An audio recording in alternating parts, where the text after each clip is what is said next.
यहाँ एक भारतीय संदर्भ में अनुकूलित की गई कहानी है। File text. प्लेन का प्रारंभ। शहर के सबसे शानदार रेस्तरां में देश के सबसे शक्तिशाली अरबपति की मां अंजलि शर्मा के सामने सभी कांपते थे। लेकिन उस रात एक साधारण वेटर कुछ ऐसा करेगी जिसकी हिम्मत किसी ने दशकों से नहीं की थी। उनकी आंखों में आंखें डालकर सच कहना। संगमरमर के फर्श पर क्रिस्टल ग्लास के टूटकर बिखरने की आवाज से रेस्तरां में मौजूद 50 लोगों की सांसें थम गईं। लेकिन यह शोर नहीं था जिसने समय को जमा दिया था, बल्कि उसके बाद जो हुआ वह था। अंजलि शर्मा का घातक सन्नाटा। अपनी कुर्सी से उठते हुए उनकी वो ग्रे आंखें जिन्होंने व्यापारिक साम्राज्यों को तबाह कर दिया था, अब मुझ पर टिकी थीं। मेरे पास 3 सेकंड थे यह तय करने के लिए कि मैं अपनी नौकरी बचाना चाहती थी या अपनी गरिमा। मैंने गरिमा चुनी। श्रीमती शर्मा, मैंने कहा, और मेरी आवाज मेरी कांपती हुई हथेलियों की तुलना में अधिक दृढ़ लगी। अपना गिलास खुद उठाइए। कोहिनूर रसोई रेस्तरां ने ऐसा पूर्ण सन्नाटा कभी नहीं देखा था। कटलरी की खनक भी नहीं सुनाई दे रही थी। 60 आंखें मुझे ऐसे देख रही थी मानो मैंने अभी अभी अपनी मौत की सजा पर हस्ताक्षर किए हों। क्योंकि इस शहर में अंजलि शर्मा का विरोध करना गलती नहीं थी, यह पेशेवर बर्बादी थी। मुझे 3 घंटे पीछे जाने दें, उस पल में जब मेरी जिंदगी का अभी भी कोई मतलब था। शाम के 6 बज रहे थे जब मैं अपनी बरगंडी रंग की यूनिफॉर्म साड़ी खींचती हुई रेस्तरां पहुंची, जिसमें पहले से ही बहुत बार धोने के निशान थे। मैनेजर वर्मा ने मुझे सर्विस एंट्री पर उसी नजर से रोका जिसका मतलब था परेशानी। प्रिया, टेबल 12 तुम संभालोगी। मेरा पेट सिकुड़ गया। टेबल 12 रेस्तरां की एकमात्र ऐसी टेबल थी जिसमें अपना खुद का क्रिस्टल झूमर और निजी बगीचे का सीधा नजारा था। वे इसे केवल एक व्यक्ति के लिए आरक्षित करते थे। वह, मैंने फुसफुसाया। वर्मा ने सिर हिलाया। उनकी मूंछें थोड़ी कांप रही थीं। अंजलि शर्मा 10 मिनट पहले अपने बेटे रोहन के साथ आई थीं और उन्होंने पहले ही 2 वेटरों को रुला दिया है। वह पास आए, अपनी आवाज धीमी करते हुए, प्रिया, तुम्हें अदृश्य रहना होगा। परोसना, मुस्कुराना और भगवान के लिए उनकी आंखों में सीधे मत देखना। पिछली वेटर जिसने ऐसा किया था। खैर, मान लीजिए कि अब वह बस स्टैंड पर शौचालय साफ करती है। मैंने सिर हिलाया, हालांकि मेरे सीने में कुछ पहले से ही कस रहा था। मैं 6 महीने से कोहिनूर रसोई में काम कर रही थी। 6 महीने से इस सटीक स्थिति से बच रही थी। लेकिन ब्रह्मांड में क्रूर हास्य की भावना है। जब मैं टेबल 12 के पास पहुंची तो सबसे पहले मैंने उनकी पीठ देखी। अंजलि शर्मा 63 साल की थीं, लेकिन उनकी मुद्रा स्टील जैसी थी। चांदी के बाल एक परफेक्ट बन में बंधे थे। एक काली रेशमी साड़ी जिसकी कीमत शायद मेरे पूरे साल के किराए से ज्यादा थी। और वो हाथ, भगवान, उन हाथों में हीरे की अंगूठियां थीं जो चेतावनी की तरह चमक रही थीं। उनके दाहिनी ओर उनका बेटा रोहन, 35 साल का, शर्मा साम्राज्य का उत्तराधिकारी, और उसकी आंखों में एक ऐसी नजर थी जिसे मैंने तुरंत पहचान लिया। दबी हुई शर्म। मैंने इसे पहले भी शक्तिशाली परिवारों के अन्य बच्चों में देखा था। वह अभिव्यक्ति जो जानती है कि उसकी मां एक राक्षस है, लेकिन कुछ करने के लिए बहुत डरा हुआ या बहुत सहज है। शुभ संध्या, मैंने अपनी सबसे पेशेवर आवाज में कहा, मेन्यू टेबल पर रखते हुए। कोहिनूर रसोई में आपका स्वागत है। मेरा नाम प्रिया है और मैं आपकी। पानी गुनगुना है, अंजलि ने मुझे देखे बिना ही बीच में टोक दिया। उनकी आवाज ठंडी, सटीक थी, जैसे एक सर्जिकल ब्लेड। क्या इस रेस्तरां में कोई नहीं जानता कि पानी 4 डिश पर परोसा जाना चाहिए? मैंने गिलास देखा। मैं कांच पर संघनन की बूंदें देख सकती थी। पानी पूरी तरह से ठंडा था। माफ कीजिए श्रीमती, मैं लाती हूं। और यह कांटा। उन्होंने 2 उंगलियों से कटलरी उठाई, जैसे कि वह कुछ दूषित हो। इसमें एक सूक्ष्म दाग है। क्या आप लोग इसकी जांच नहीं करते? रोहन अपनी कुर्सी पर बेचैन हो गया। मां, कृपया चुप रहो। रोहन, शब्द एक चाबुक की तरह निकले। मैंने तुमसे तुम्हारी राय नहीं मांगी। वह मेरी ओर मुड़ी और पहली बार मुझे देखा। सचमुच मुझे देखा। उनकी ग्रे आंखों ने मेरी घिसी पिटी साड़ी, मेरे साधारण पोनीटेल में बंधे बाल, मेरे पुराने जूते जो मैंने उस सुबह 3 बार चमकाए थे ताकि वे प्रस्तुत करने योग्य लगें, को स्कैन किया। और उनकी नजर में मैंने उपेक्षा से भी बदतर कुछ देखा। मैंने कुछ भी नहीं देखा, जैसे कि मैं इतनी तुच्छ थी कि उनकी अवहेलना के भी लायक नहीं थी। सब कुछ नया लाओ, उन्होंने आदेश दिया। पानी, कटलरी, प्लेटें, सब कुछ। और जब तुम वापस आओ तो सुनिश्चित करो कि भोजन के पास सांस न लो। मुझे नहीं पता कि तुम कौन सा सस्ता इत्र इस्तेमाल करती हो, लेकिन यह अपमानजनक है। मैं इत्र नहीं लगाती थी। मैं इसे खरीद नहीं सकती थी। जी श्रीमती, मैंने मुड़कर देखा, अन्य टेबलों से आती नजरों को महसूस करते हुए। सभी ने सुना था। रसोई में शेफ राहुल ने मुझे अंदर आते देखा और सिर हिलाया। अब चुड़ैल ने क्या मांगा? सब कुछ नया। मेरी हथेलियां कांप रही थीं जब मैंने साफ कटलरी इकट्ठी की। कहती हैं पानी गुनगुना है और मेरा इत्र अपमानजनक है। तुम इत्र नहीं लगाती हो? राहुल ने भौहें सिकोड़कर इशारा किया। मुझे पता है। मैं एक नई ट्रे के साथ टेबल 12 पर वापस लौटी। हर कदम ऐसे लग रहा था जैसे मैं फांसी के तख्ते की ओर चल रही हूं। मैंने ताज़ा पानी, नई कटलरी, बेदाग प्लेटें रखीं। मैं एक भूत की तरह चली, ठीक वैसे ही जैसे वर्मा ने मुझे निर्देश दिया था। क्या आप ऑर्डर करने के लिए तैयार हैं? मैंने पूछा। अंजलि ने मेन्यू भी नहीं खोला। रोहन मटन रोगन जोश ऑर्डर करेगा। मैं विशेष सलाद लूंगी, लेकिन एंचोवीज के बिना, जैतून के बिना, अंडे के बिना, और मैं चाहती हूं कि मछली को ठीक 45 सेकंड प्रति साइड से तला जाए। 1 सेकंड ज्यादा नहीं, 1 सेकंड कम नहीं। क्या तुम समझ गई या मुझे इसे लिखना होगा? मैं पूरी तरह से समझ गई श्रीमती। यह तो देखा जाएगा। अगले 40 मिनट व्यवस्थित अपमान का एक मास्टर क्लास थे। हर बार जब मैं टेबल के पास आती, अंजलि कुछ नया आलोचना करने के लिए ढूंढ लेती। ब्रेड बहुत गर्म थी, मक्खन बहुत ठंडा था, मोमबत्तियां बहुत चमकदार थीं। मेरे चलने का तरीका बहुत शोरगुल वाला था। मेरी माफी बहुत बारंबार थी। मेरा सन्नाटा बहुत अशिष्ट था। रोहन ने अपने बचाव में एक शब्द भी नहीं कहा, बस अपनी प्लेट को देखता रहा, अपनी मटन को परफेक्ट चौकोर टुकड़ों में काटता रहा, चुपचाप चबाता रहा, जबकि उसकी मां मेरी गरिमा को टुकड़े टुकड़े करती रही। लेकिन जिसने मुझे सचमुच तोड़ दिया वह इनमें से कुछ भी नहीं था। वह तब था जब मैं उनका सलाद लाई। मैंने इसे रसोई में 3 बार जांचा था। शेफ राहुल ने व्यक्तिगत रूप से मछली को ठीक 45 सेकंड प्रति साइड से तलने का समय नोट किया था। प्रस्तुति एकदम सही थी। मैंने उसे प्लेट उनके सामने रखी, हाथों से जो अब घबराहट से नहीं बल्कि किसी गहरी, किसी ज्यादा अंधेरी चीज से कांप रहे थे। अंजलि ने सलाद को देखा, अपना कांटा उठाया, मछली का एक टुकड़ा काटा, उसे अपने मुंह में ले गई, धीरे धीरे चबाया। उनकी आंखें कभी मेरी आंखों से नहीं हटी। और फिर एक जानबूझकर और गणनात्मक चाल के साथ उन्होंने भोजन को अपनी नैपकिन में थूक दिया। यह सूखा है, उन्होंने घोषणा की। बिल्कुल अस्वीकार्य। यह सूखा नहीं था। मैं जानती थी, राहुल जानता था, रोहन जानता था, उस शापित रेस्तरां में हर कोई जानता था। लेकिन यह भोजन के बारे में नहीं था। यह कभी भोजन के बारे में नहीं था। यह शक्ति के बारे में था। उस तरह की शक्ति जो तब प्रयोग की जाती है जब आप अपनी सही जिंदगी से इतने ऊब चुके होते हैं कि आपका एकमात्र मनोरंजन उन लोगों को नष्ट करना होता है जो अपना बचाव नहीं कर सकते। मैं एक और सलाद तैयार करूंगी, मैंने शुरू किया। नहीं। अंजलि अपनी कुर्सी पर वापस झुक गईं।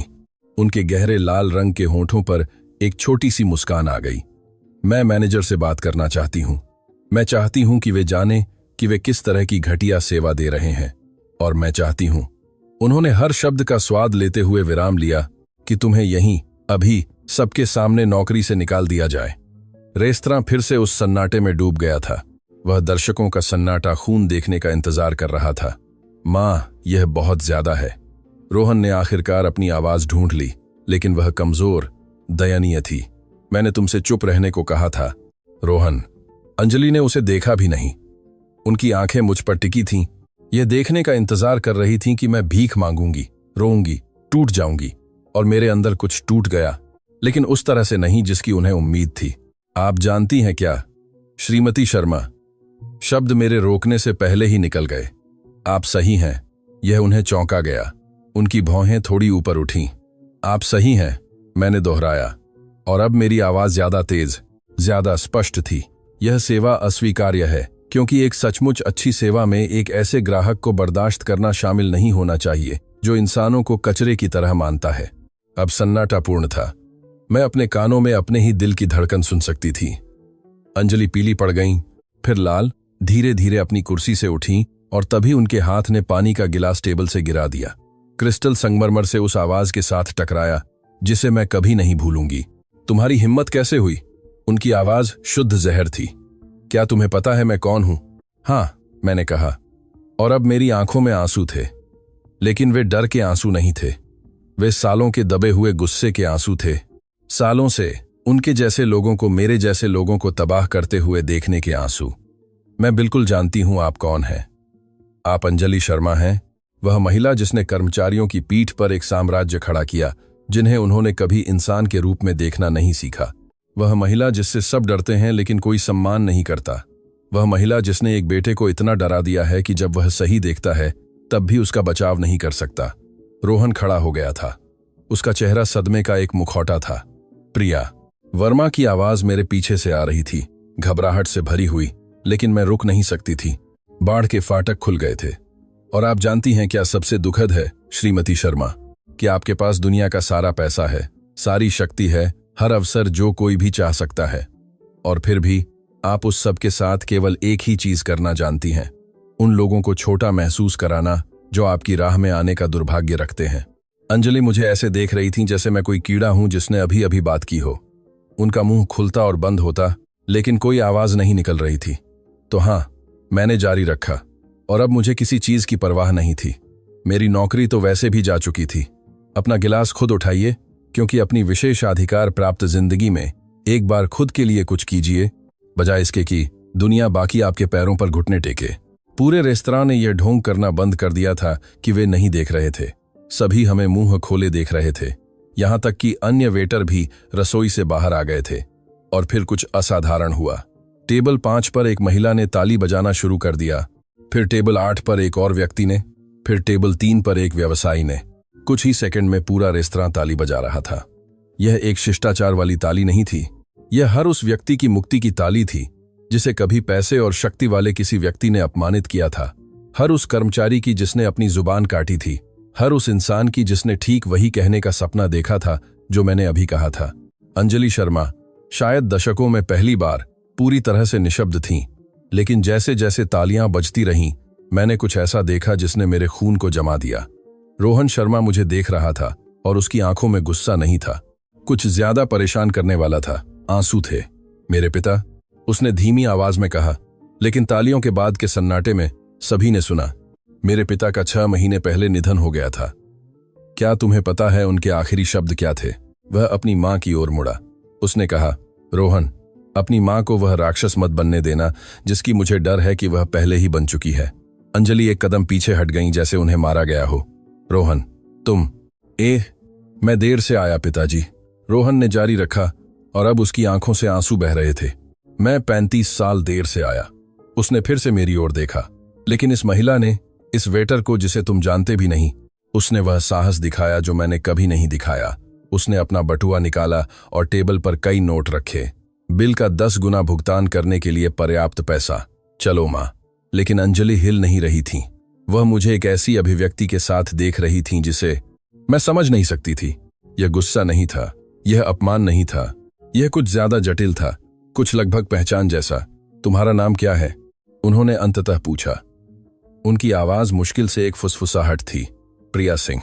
अंजलि ने धीरे धीरे सिर हिलाया, जैसे वह नाम याद कर रही हो। फिर बिना किसी और शब्द के वह मुड़ी और बाहर निकलने की ओर चली गईं। रोहन उनके पीछे पीछे गया, लेकिन बाहर निकलने से पहले मेरे पास रुक गया। धन्यवाद, उसने फुसफुसाया, उसके लिए जो मुझे सालों पहले करना चाहिए था। और फिर वे चले गए। रेस्तरां बातचीत में फूट पड़ा। वर्मा मेरे पास आया। उसका चेहरा प्रशंसा और पूर्ण आतंक का मिश्रण था। प्रिया, वह मेरी जिंदगी में सबसे बहादुर और सबसे मूर्खतापूर्ण चीज थी जो मैंने देखी है। मुझे पता है, मैंने कहा, और सालों में पहली बार मैं सचमुच मुस्कुराई। मुझे निकाल दिया गया है, शायद। शर्मा परिवार इस शहर के आधे हिस्से का मालिक है। वे एक फोन कॉल से इस रेस्तरां को तबाह कर सकते हैं। मैंने सिर हिलाया। मैं जानती थी कि परिणाम होंगे, लेकिन अपनी जिंदगी में पहली बार मैंने सच कहा था, पूरा सच, बिना किसी फिल्टर के, बिना किसी डर के। और यह आजादी जैसा महसूस हुआ। जो मैं नहीं जानती थी, जो हम में से कोई नहीं जानता था, वह यह था कि यह तो बस शुरुआत थी, क्योंकि अंजलि शर्मा ऐसी महिला नहीं थी जो चीजों को अधूरा छोड़ देती थीं, और मैं अभी अभी सालों में उनका सबसे दिलचस्प प्रोजेक्ट बन गई थी। घटना के 3 दिन बाद मेरी जिंदगी एक नियंत्रित आपदा थी, या यूं कहें कि बिना किसी नियंत्रण के एक आपदा।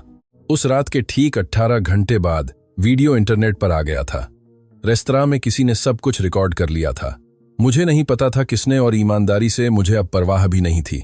शीर्षक नाटकीय था और वायरल होने के लिए पूरी तरह से डिजाइन किया गया था। वेटर ने अरबपति को सच से बर्बाद कर दिया। आप विश्वास नहीं करेंगे कि उसके बाद क्या हुआ।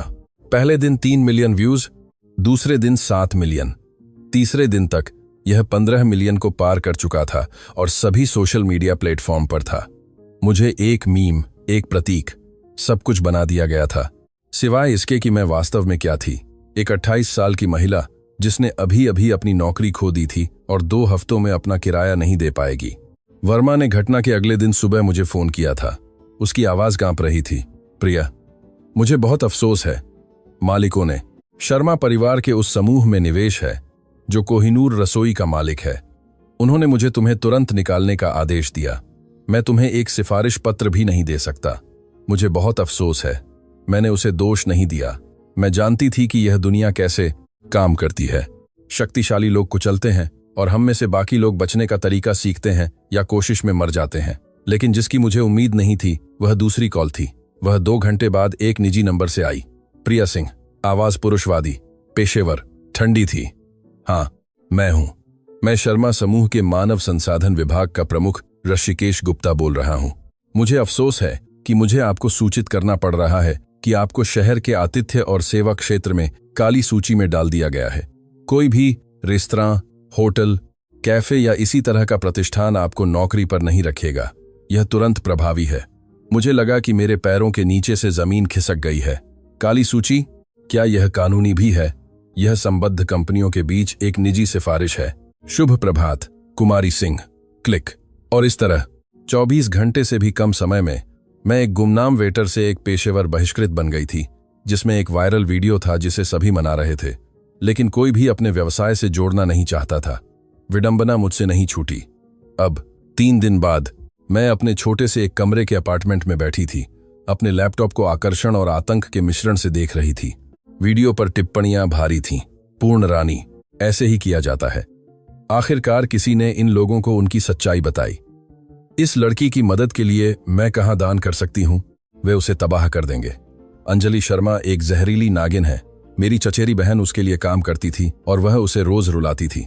बेटे का रोना मुझे तोड़ गया। कल्पना कीजिए कि ऐसी मां हो। हजारों और थे।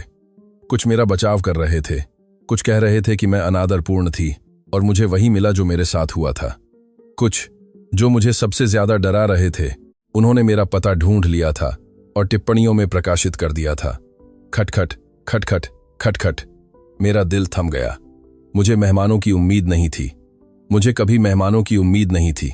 मेरा अपार्टमेंट 4थी मंजिल पर था, बिना लिफ्ट के, एक ऐसी इमारत में जिसने 80 के दशक में बेहतर दिन देखे थे।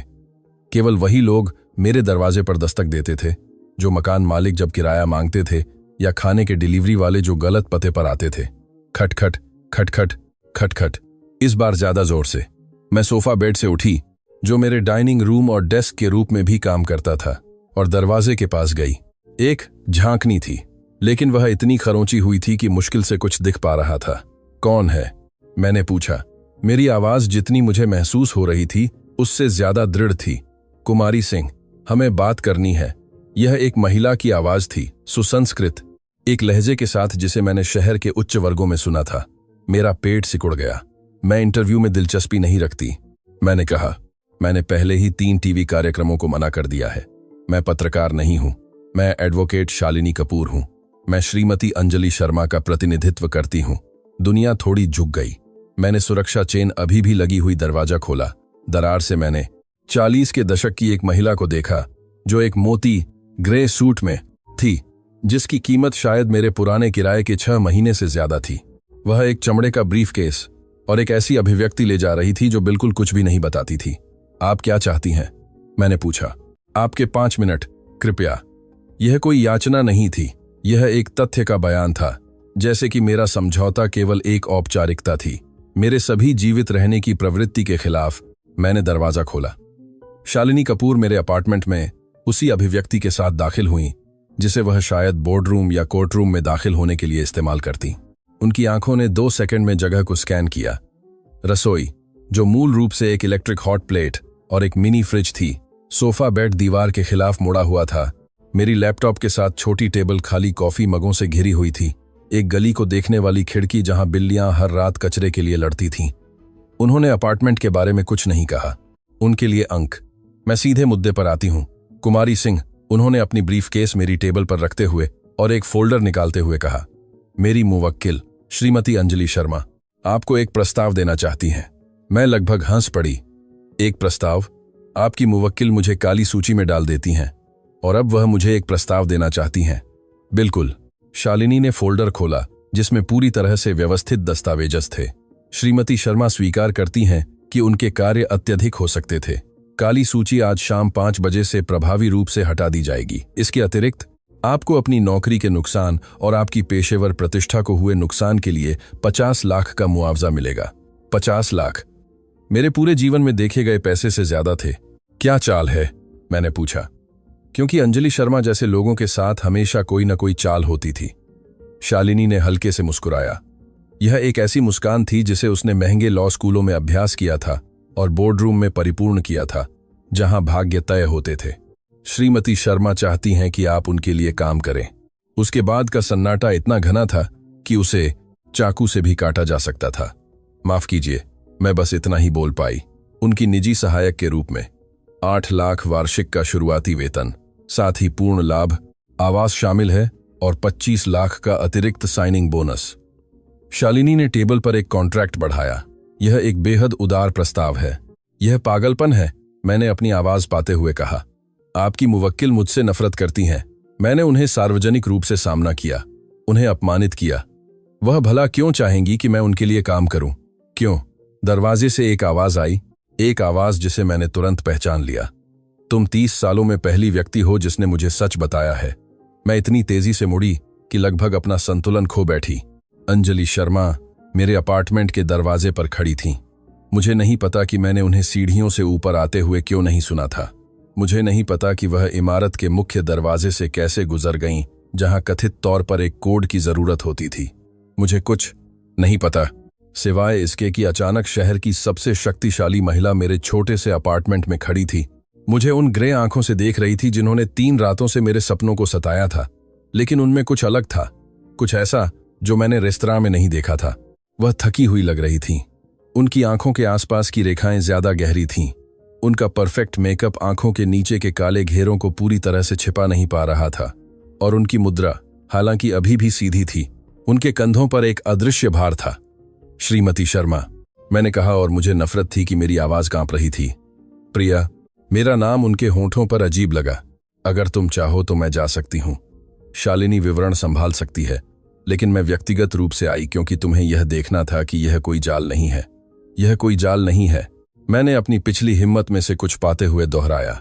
आपने 24 घंटे से भी कम समय में मेरा करियर बर्बाद कर दिया।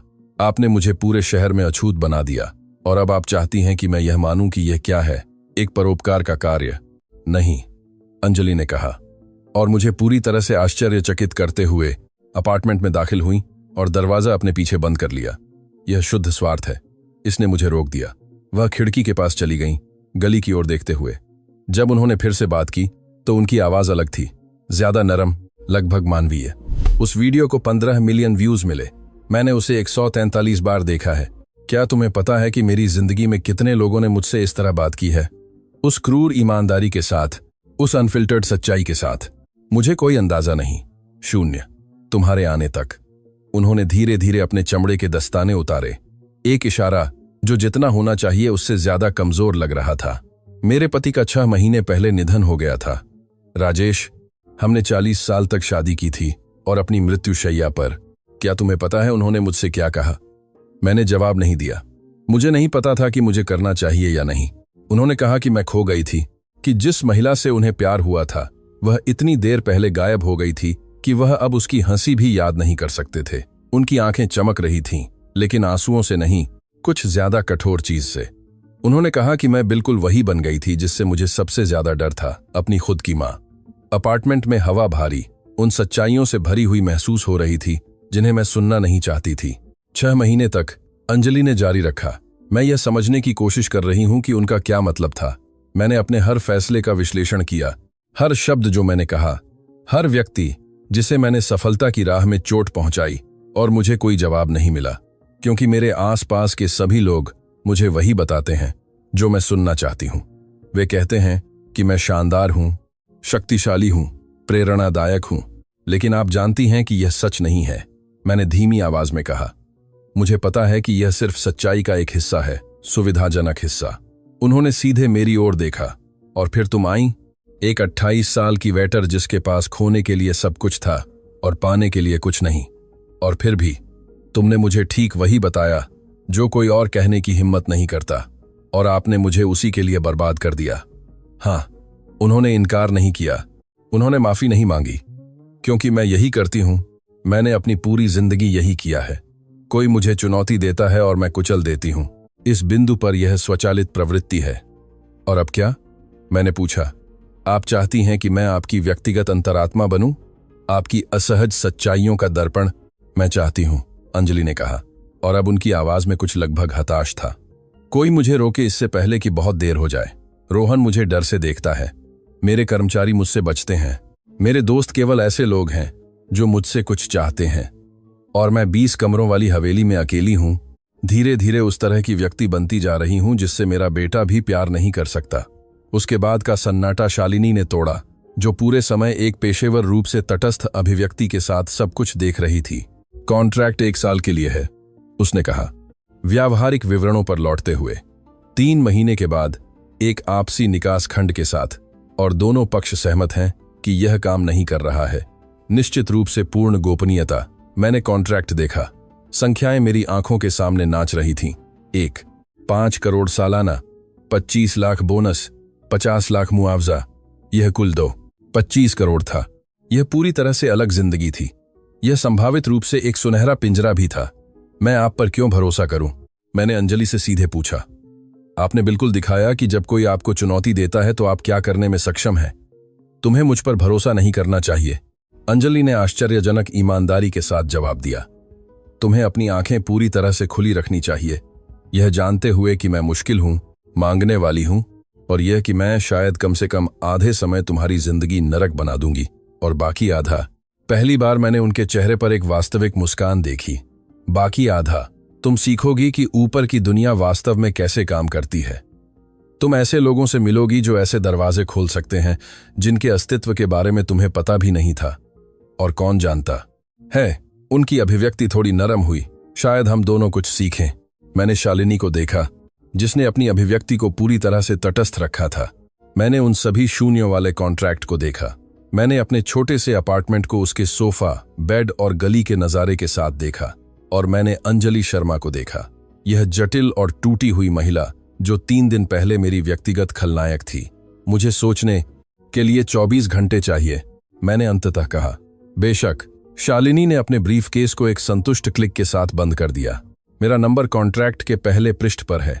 कल शाम 5 बजे से पहले फोन करना। अंजलि अपने दस्ताने पहनकर जाने की तैयारी कर रही थीं, लेकिन दरवाजे पर रुक गईं। मुझे आखिरी बार देखा। प्रिया, मैं तुमसे मुझे माफ करने के लिए नहीं कह रही हूं। मैं तुमसे यह भी नहीं कह रही हूं कि तुम मुझे पसंद करो। मैं बस तुमसे यह विचार करने के लिए कह रही हूं कि शायद, बस शायद हम दोनों को इस पागलपन से फायदा हो सकता है। और फिर वह चली गईं, अपनी महंगी परफ्यूम की गंध और एक कॉन्ट्रैक्ट छोड़कर जो मेरी जिंदगी बदल सकता था। मैं उनके जाने के बाद घंटों अपने सोफा बेड पर बैठी कागजों को देखती रही। मेरे फोन पर दोस्तों के मैसेज आते रहे जिन्होंने वीडियो देखा था, रिपोर्टर जो इंटरव्यू चाहते थे, इंटरनेट पर अजनबी जिनकी मेरी जिंदगी के बारे में राय थी। लेकिन एक मैसेज था जिसने मुझे रोक दिया। यह एक अज्ञात नंबर से था। यह रोहन है, मुझे तुम्हारा नंबर। खैर, कोई बात नहीं, कैसे मिला। मैं बस यह कहना चाहता था, अगर तुम मेरी मां के लिए काम करने का फैसला करती हो तो सावधानी से चलना। लेकिन यह भी धन्यवाद। सालों में पहली बार मैंने उसे सचमुच आईने में देखते देखा। जो कुछ भी इसके बाद आता है, तुमने कुछ शुरू किया है। मैंने अपनी खिड़की से गली की ओर देखा जहां 2 बिल्लियां पुराने पिज्जा के टुकड़े के लिए लड़ रही थीं। मैंने राजेश शर्मा के बारे में सोचा, एक आदमी जिसने 40 साल अपनी पत्नी को कुछ ऐसा बनते हुए देखा जिसे वह पहचान नहीं पाया। मैंने रोहन के बारे में सोचा, एक बेटा जो अपनी मां से प्यार करता था लेकिन उसे बनने से डरता था। और मैंने अपने बारे में सोचा, उस लड़की के बारे में जो ऐसी ही बस्तियों में पली बढ़ी थी, जिसने कॉलेज के लिए 3 नौकरियां की थीं, जिसने सीखा था कि गरिमा कभी कभी वह एकमात्र चीज होती है जिसे वे तुमसे नहीं छीन सकते। क्या मैं उस गरिमा को 25 करोड़ और कुछ सीखने के अस्पष्ट वादे के लिए जोखिम में डालने को तैयार थी? मेरा फोन फिर से बजा। इस बार मेरे मकान मालिक का था। प्रिया, मुझे बकाया किराए के बारे में तुमसे बात करनी है। कल, कोई बहाना नहीं। मैंने कॉन्ट्रैक्ट देखा। कभी कभी ब्रह्मांड तुम्हें अच्छे और बुरे के बीच एक स्पष्ट विकल्प नहीं देता। कभी कभी यह तुम्हें केवल जीवित रहने या अपने स्वाभिमान के साथ डूबने के बीच एक विकल्प देता है। और मैं हमेशा एक जीवित रहने वाली रही थी। शर्मा हवेली एक घर नहीं थी, यह विनम्रता के खिलाफ युद्ध की घोषणा थी। मैं ठीक सुबह 7 बजे विशाल लोहे के गेटों से गुजरी, ठीक वैसे ही जैसे शालिनी ने मुझे निर्देश दिया था। एक चुप ड्राइवर मुझे 30 मिनट पहले मेरे अपार्टमेंट से ले गया था। एक काली मर्सिडीज चला रहा था जिसमें नई चमड़े और पुराने पैसे की गंध थी। उसने मुझसे बात नहीं की थी, उसने मुझे रियर व्यू मिरर में देखा भी नहीं था। जाहिर है कि यही वह लहजा था जिसकी मुझे उम्मीद करनी थी। ड्राइववे यूरोपीय पत्रिका से निकले बगीचों में घूमता था। संगमरमर के फव्वारे, ज्यामितीय आकृतियों में पूरी तरह से कटे हुए हेजेज, मूर्तियां जिनकी कीमत शायद मेरी पूरी जिंदगी से ज्यादा थी, और इन सब के अंत में हवेली, सफेद स्तंभों, लोहे की बालकनियों और पर्याप्त खिड़कियों के साथ नवशास्त्रीय वास्तुकला की 3 मंजिलें, ताकि सूरज को कभी छिपने के लिए कोई अंधेरा कोना न मिले। कुमारी सिंह, एक महिला मेरे दरवाजे पर दिखाई दी इससे पहले कि मैं घंटी बजा पाती।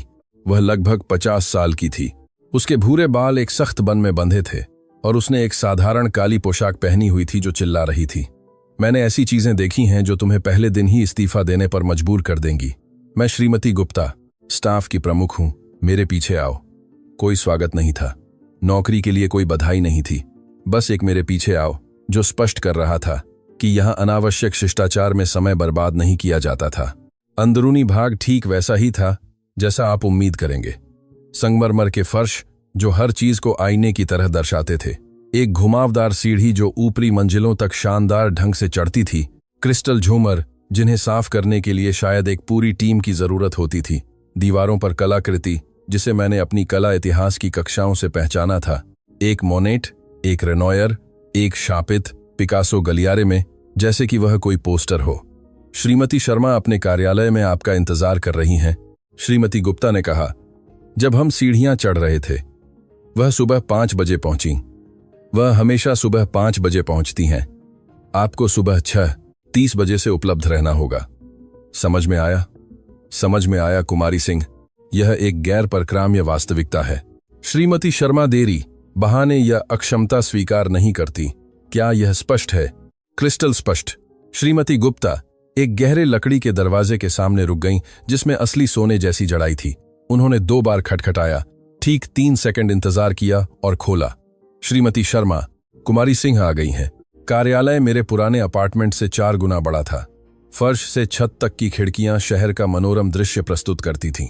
महोगनी बुक शेल्व्स असली पढ़ने के बजाय सजावट जैसी लगने वाली किताबों से भरे थे, और केंद्र में एक ऐसी डेस्क के पीछे जो शायद 19वीं सदी के किसी टाइकून की थी, अंजलि शर्मा थीं। उन्होंने तुरंत मेरी ओर नहीं देखा। वह एक टैबलेट पर कुछ लिख रही थीं। उनकी उंगलियां ऐसी सटीकता के साथ हिल रही थीं जो दशकों के अभ्यास की बात कहती थी। उन्होंने एक बेदाग सफेद सूट पहना हुआ था जो उनके चांदी के बालों के साथ नाटकीय रूप से विपरीत था। न एक शिकन, न एक बाल बेतरतीब। 10 सेकंड बीत गए, 20, 30। अंततः उन्होंने ऊपर देखा। तुम समय पर हो, उन्होंने कहा, जैसे कि यह मुश्किल से स्वीकार्य हो, जो मैं तुम्हारी पूर्ववर्ती के बारे में नहीं कह सकती। वह रोते हुए इस्तीफा देने से पहले 4 दिन तक टिकी रही। आपको भी शुभ प्रभात, मैंने जवाब दिया, और उनकी आंखों में कुछ सबसे छोटी चमक देखी। मजा, चिड़चिड़ाहट, यह जानना असंभव था। बैठो। उन्होंने अपनी डेस्क के सामने एक कुर्सी की ओर इशारा किया। हमारे पास बहुत कुछ कवर करने के लिए है और बहुत कम समय। मैं अपनी पीठ सीधी रखते हुए बैठ गई। मैं उन्हें भयभीत दिखने की संतुष्टि नहीं देने वाली थी, हालांकि मेरा दिल युद्ध के ड्रम की तरह धड़क रहा था। आपकी भूमिका, अंजलि ने शुरू किया, मेरी दोस्त बनना नहीं है, मेरी राजदार बनना नहीं है, खुद के बारे में बेहतर महसूस कराना नहीं है। आपकी भूमिका मेरी जिंदगी को व्यवस्थित रखना है, समस्याओं को होने से पहले अनुमान लगाना है। और उन्होंने विराम लिया। उनकी आंखें मेरी आंखों पर टिकी थीं। मुझे यह बताना कि मैं कब कुछ ऐसा करने वाली हूं जिससे राजेश को नफरत होती। वह आखिरी हिस्सा मुझे चौंका गया। माफ कीजिए, तुमने सही सुना। वह अपनी कुर्सी पर पीछे झुक गईं। मेरे पति के पास एक नैतिक कंपास था जिसे मैंने पिछले 20 सालों में कहीं खो दिया है। तुमने रेस्तरां में दिखाया कि तुम्हारे पास एक है। मुझे उसकी जरूरत है। मैं आपकी किराए पर ली गई अंतरात्मा नहीं हूं, मैंने सावधानी से कहा। तुम मेरी सहायक नहीं हो, जिसमें अनायास ही वह रीढ़ है जिसे मेरे जीवन के अधिकांश लोग बहुत पहले खो चुके थे। वह खिड़कियों की ओर चलते हुए उठ खड़ी हुईं। आज मेरी 4 बैठकें हैं। एक बाल अस्पताल के निदेशक मंडल के साथ, जिसकी स्थापना मेरे परिवार ने की थी।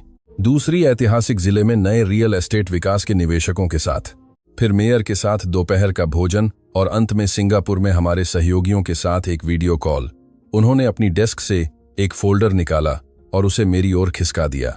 इसे पढ़ो, यह प्रत्येक बैठक की पृष्ठभूमि है, तुम्हारे पास 20 मिनट होंगे। मैंने फोल्डर खोला। उसमें कम से कम 100 पृष्ठों की घनी जानकारी थी। वित्तीय रिपोर्टें, प्रमुख व्यक्तियों की जीवनियां, बाजार विश्लेषण, अनुमान। मेरा सिर घूमने लगा। 20 मिनट, मैंने दोहराया। अब 18। उन्होंने अपनी घड़ी देखकर कहा, समय निकल रहा है। अगले 18 मिनट जानकारी का एक झोंका थे जिसे मैं मुश्किल से संसाधित कर पाई।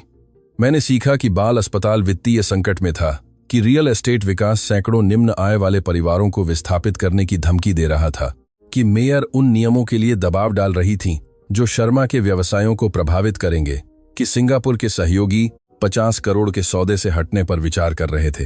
जब अंजलि वापस लौटी तो मुझे जबरदस्त सिरदर्द था और मैंने श्रीमती गुप्ता द्वारा दिए गए एक नोटबुक में तेजी से नोट्स लिए थे। सारांश, अंजलि ने आदेश दिया। 30 सेकंड। मैंने गहरी सांस ली। अस्पताल को पैसे की जरूरत है, लेकिन आप केवल एक चेक नहीं लिखना चाहती, क्योंकि इससे एक मिसाल कायम होगी। रियल एस्टेट विकास लाभदायक है, लेकिन नैतिक रूप से संदिग्ध है। मेयर आपसे कुछ चाहती हैं और आप उनसे कुछ चाहती हैं। सिंगापुर शक्ति का परीक्षण है और जो पहले पलक झपकाता है वह हार जाता है। अंजलि ने मुझे देर तक देखा, फिर मुझे पूरी तरह से आश्चर्यचकित करते हुए मुस्कुराईं। एक छोटी लेकिन वास्तविक मुस्कान। राजेश ने बिल्कुल यही कहा होता, उन्होंने बुदबुदाया। ज्यादा खुद से, मुझसे कम। ठीक है, चलो। पहली बैठक अस्पताल के बोर्ड के साथ थी। हवेली के पूर्वी विंग में एक कॉन्फ्रेंस टेबल के चारों ओर 8 लोग, सभी बेदाग कपड़े पहने हुए, सभी ध्यान से तटस्थ अभिव्यक्तियों के साथ, सभी स्पष्ट रूप से अंजलि से डरे हुए थे। मेरी भूमिका सरल थी, दीवार के खिलाफ एक कुर्सी पर बैठना, नोट्स लेना और अदृश्य रहना। 40 मिनट तक मैंने सुना जब वे संख्याओं, अनुमानों, बजट कटौती पर चर्चा कर रहे थे। अस्पताल को एक और साल तक खुला रहने के लिए 15 करोड़ की जरूरत थी। अंजलि ने उन्हें 4 करोड़ की पेशकश की सख्त शर्तों के साथ, कर्मचारियों की कमी, 2 वार्डों को बंद करना, शुल्क में वृद्धि। इसका मतलब है कि सबसे गरीब परिवार इलाज का खर्च वहन नहीं कर पाएंगे। बोर्ड के सदस्यों में से एक, लगभग 60 साल का एक डॉक्टर, चिंतित अभिव्यक्ति के साथ बोला, तो अस्पताल पूरी तरह से बंद हो जाएगा और किसी को इलाज नहीं मिलेगा। अंजलि ने ठंडे अंदाज में जवाब दिया, यह बुनियादी अर्थशास्त्र है डॉक्टर वर्मा, यह अमानवीय है। उसने बुदबुदाया। कमरे में सन्नाटा पूर्ण था। सभी अंजलि की ओर देख रहे थे, डॉक्टर वर्मा के विस्फोट, विनाश का इंतजार कर रहे थे। और फिर मैंने कुछ महसूस किया। वही आग जो मैंने रेस्तरां में महसूस की थी, वही आवेग जिसने मुझे पहले स्थान पर इस गड़बड़ी में डाल दिया था। माफ कीजिए, मैंने कहा। मेरी आवाज ने सन्नाटे को चाकू की तरह चीर दिया। सभी मुझे देखने के लिए मुड़ गए। अंजलि ने एक भौं उठाई, लेकिन मुझे रोका नहीं। अगर वार्डों को बंद करने के बजाय अतिरिक्त दान की तलाश की जाए, विशेष रूप से निम्न आय वाले परिवारों के लिए उपचार को सुलभ बनाए रखने के लिए लक्षित धन जुटाने वाले कार्यक्रम, शर्मा परिवार हर जुटाए गए रुपये का मिलान कर सकता है। डॉक्टर वर्मा मुझे ऐसे देख रहे थे जैसे मैंने अभी अभी चांद पर उड़ान भरने का सुझाव दिया हो। बोर्ड के अन्य सदस्य भ्रमित लग रहे थे कि उन्हें मेरी बात सुननी चाहिए या नजरअंदाज करनी चाहिए। अंजलि ने पूरे 5 सेकंड तक कुछ नहीं कहा। फिर, कमरे से बाहर निकलो प्रिया। मेरा पेट धंस गया। मैं दरवाजे की ओर चलती हुई उठी। मेरे पैर मुश्किल से मुझे सहारा दे रहे थे। मैंने अपनी नई नौकरी में ठीक 1 घंटा और 12 मिनट तक टिक पाई थी, इससे पहले कि इसे पूरी तरह से बर्बाद कर दिया। लेकिन जब मैं दरवाजे पर पहुंची, अंजलि ने फिर से बात की, बाहर इंतजार करो, मैं तुम्हें 10 मिनट में वापस बुलाऊंगी। मैंने अपने पीछे दरवाजा बंद कर लिया, भारी सांस ले रही थी। श्रीमती गुप्ता गलियारे में थीं। उनकी अभिव्यक्ति हमेशा की तरह तटस्थ थी। आप कितना शर्त लगाती हैं कि वह मुझे दोपहर के भोजन से पहले निकाल देगी? मैंने उनसे पूछा। मैं शर्त नहीं लगाती कुमारी सिंह, उन्होंने जवाब दिया। लेकिन अगर मैं लगाती तो मैं शर्त लगाती कि आप जितना सोचती हैं उससे ज्यादा टिकेंगी। मैंने उन्हें तब देखा जब उन्होंने बात की थी, और वह नजर नहीं थी जो वह लोगों को तब देती हैं जब उन्हें तबाह करने वाली होती हैं। यह वह नजर थी जो वह श्री राजेश को तब देती थी जब वह उन्हें चुनौती देते थे। श्रीमती गुप्ता लगभग मुस्कुराईं। लगभग, यह उस व्यक्ति की नजर है जो याद कर रहा है कि इंसान होना क्या होता है। ठीक 10 मिनट बाद दरवाजा खुला। डॉक्टर वर्मा सबसे पहले बाहर निकले और जब उन्होंने मुझे देखा तो हल्के से सिर हिलाया, शायद सम्मान या कृतज्ञता। बोर्ड के अन्य सदस्य उनके पीछे पीछे आए, सभी पहले की तुलना में कम तनावपूर्ण अभिव्यक्तियों के साथ। अंजलि सबसे आखिर में बाहर निकली। उन्होंने सीधे मेरी ओर देखा। अगली बार जब तुम्हारे पास किसी बैठक के दौरान कोई विचार हो, उनकी आवाज ठंडी थी लेकिन नाराज नहीं, उसे एक नोट पर लिखो और मुझे दे दो, बाधित मत करो। जी श्रीमती। यह कहकर उन्होंने विराम लिया। तुम्हारा विचार अच्छा था, हम उसे लागू करेंगे। अस्पताल को पूरा 8 करोड़ मिलेगा इस शर्त पर कि वे 6 महीने में एक और 8 करोड़ जुटाएं। हम उसका मिलान करेंगे। मुझे नहीं पता था कि क्या कहूं। मुझे निकाले जाने, अपमानित होने, तबाह होने की उम्मीद थी। धन्यवाद, मैंने बुदबुदाया। मुझे धन्यवाद मत दो, राजेश भी यही करता। तुमने बस मुझे याद दिलाया कि कैसे। वह मुड़ी जाने के लिए, फिर रुक गईं। और प्रिया, अगली बैठक 30 मिनट में है, तैयार रहो। यह इतना आसान नहीं होगा। जब मैंने उन्हें दूर जाते देखा, श्रीमती गुप्ता मेरे पास आईं। शर्मा हवेली में आपका स्वागत है, कुमारी सिंह। उन्होंने अपनी आवाज में हल्की सी गर्मजोशी के साथ कहा। मुझे लगता है कि आप यहां सबके बाद जीवित रह सकती हैं। शर्मा हवेली में दूसरे हफ्ते में मैंने सीखा कि नरक के कई चेहरे होते हैं और उन सभी पर मेरी बॉस का चेहरा था। मेरे मन के किसी भोले कोने में मुझे यह विश्वास होने लगा था कि शायद अंजलि शर्मा सच में बदलना चाहती थीं, कि रेस्तरां में वह क्षण एक मोड़ था, कि उनके मृत पति के शब्द परिवर्तन का बीज बो चुके थे। मैं कितनी बेवकूफ थी। ये मंगलवार दोपहर थी जब सब कुछ ढह गया। मैं अंजलि के कार्यालय में दिन के पत्राचार की समीक्षा कर रही थी जब मैंने चीखें सुनी। कोई एक चीख नहीं, एक महिला की आवाज हवेली की दीवारों को चाकू की तरह चीरती हुई।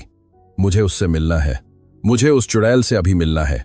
मैं उछलकर खड़ी हो गई। मेरा दिल पहले से ही तेजी से धड़क रहा था। श्रीमती गुप्ता दरवाजे पर दिखाई दी। उनका सामान्य रूप से शांत चेहरा अब तनावग्रस्त था, जिसमें डर जैसा कुछ दिख रहा था। कुमारी सिंह, श्रीमती शर्मा चाहती हैं कि आप। लेकिन उन्होंने वाक्य पूरा नहीं किया, क्योंकि मुख्य लॉबी का दरवाजा धड़ाम से खुला और एक महिला मानव तूफान की तरह कार्यालय में घुस आई। वह लगभग 40 साल की थी। उसके बाल गहरे बिखरे हुए थे, उसकी आंखें रो रो कर सूजी हुई थीं और उसने ऐसे कपड़े पहने हुए थे जो कभी सुरुचिपूर्ण रहे होंगे, लेकिन अब मुड़े हुए थे, जैसे उसने कई दिनों से उन्हीं में सोया हो। उसके दाहिने हाथ में एक मनीला लिफाफा था, उसके बाएं हाथ कांप रहे थे। नेहा, अंजलि की आवाज उनके डेस्क से आर्कटिक बर्फ की तरह ठंडी निकली।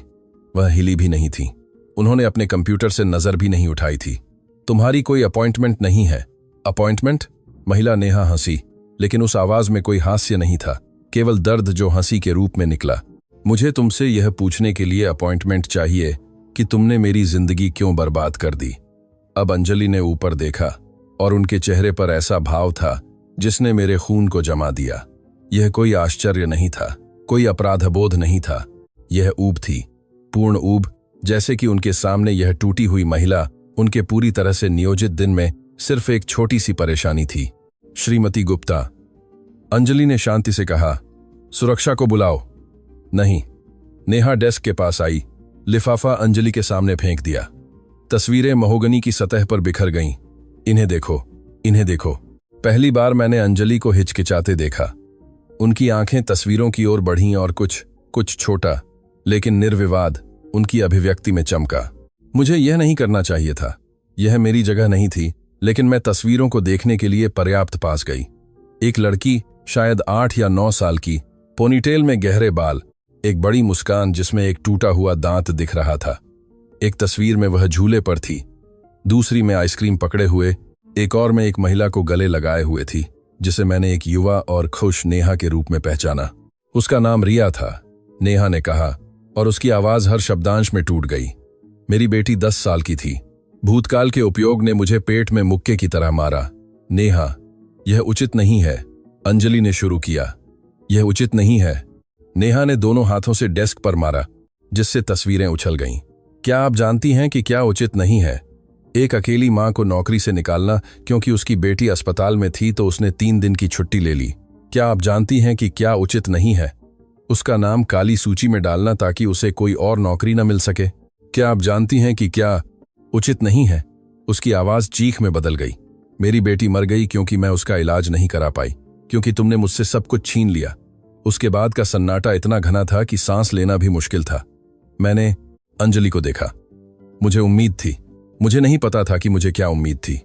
सदमा, पछतावा, जो उन्होंने किया था उसके लिए आतंक। लेकिन मैंने जो देखा वह मेरी कल्पना से भी बदतर था। मैंने कुछ भी नहीं देखा, नेहा, अंजलि ने कहा, और उनकी आवाज पेशेवर, दूरस्थ थी, जैसे वह छुट्टी के अनुरोध को अस्वीकार कर रही हों। तुम वित्त विभाग में काम करती थी, तुम्हें नीतियां पता थीं। 3 अनुचित अनुपस्थिति तुरंत समाप्ति का कारण बनती है। मेरी बेटी मर रही थी, मुझे आपकी हानि का अफसोस है, ईमानदारी से। लेकिन उन शब्दों में कोई ईमानदारी नहीं थी, वे बस खोखले, यांत्रिक शब्द थे। हालांकि नियम किसी कारण से मौजूद होते हैं। अगर मैं तुम्हारे लिए एक अपवाद करती हूं तो मुझे सबके लिए करना होगा। उस पल मेरे अंदर कुछ टूट गया।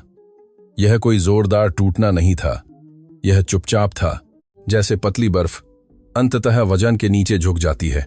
श्रीमती शर्मा, मैंने कहा, मेरी आवाज कांप रही थी, क्या हम निजी तौर पर बात कर सकते हैं? अंजलि ने मुझे ऐसे देखा जैसे उन्हें अभी याद आया हो कि मैं कमरे में थी। प्रिया, यह तुमसे संबंधित नहीं है, पूरे सम्मान के साथ। और मेरी आवाज अब ज्यादा दृढ़ थी। हाँ, यह मुझसे संबंधित है। मैं आपकी सहायक हूं और मेरा काम आपको उन चीजों को करने से रोकना है जो मैंने सही शब्दों की तलाश की, जो राजेश को नापसंद होती। उनके मृत पति का नाम कमरे में एक बम की तरह गिरा। अंजलि का मुखौटा केवल 1 सेकंड के लिए टूट गया, केवल इतना कि मैं उसके नीचे कुछ काला और मुड़ा हुआ देख सकूं, शायद दर्द या क्रोध या दोनों। नेहा, बाहर निकलो, उसने नेहा से कहा। मैंने अभी तक खत्म नहीं किया है। हाँ, तुमने कर लिया है। और अब अंजलि की आवाज में आग थी, असली आग। तुम मेरे घर में बिना आमंत्रण के घुस गई हो, तुमने आरोप लगाए हैं, तुमने मेरा दिन बाधित किया है। सुरक्षा तुम्हें बाहर तक पहुंचाएगी। दरवाजे पर 2 सुरक्षाकर्मी दिखाई दिए थे, बड़े, डरावने, पेशेवर। नेहा ने तब मेरी ओर देखा और उसकी आंखों में मैंने कुछ ऐसा देखा जो मुझे हफ्तों तक परेशान करेगा।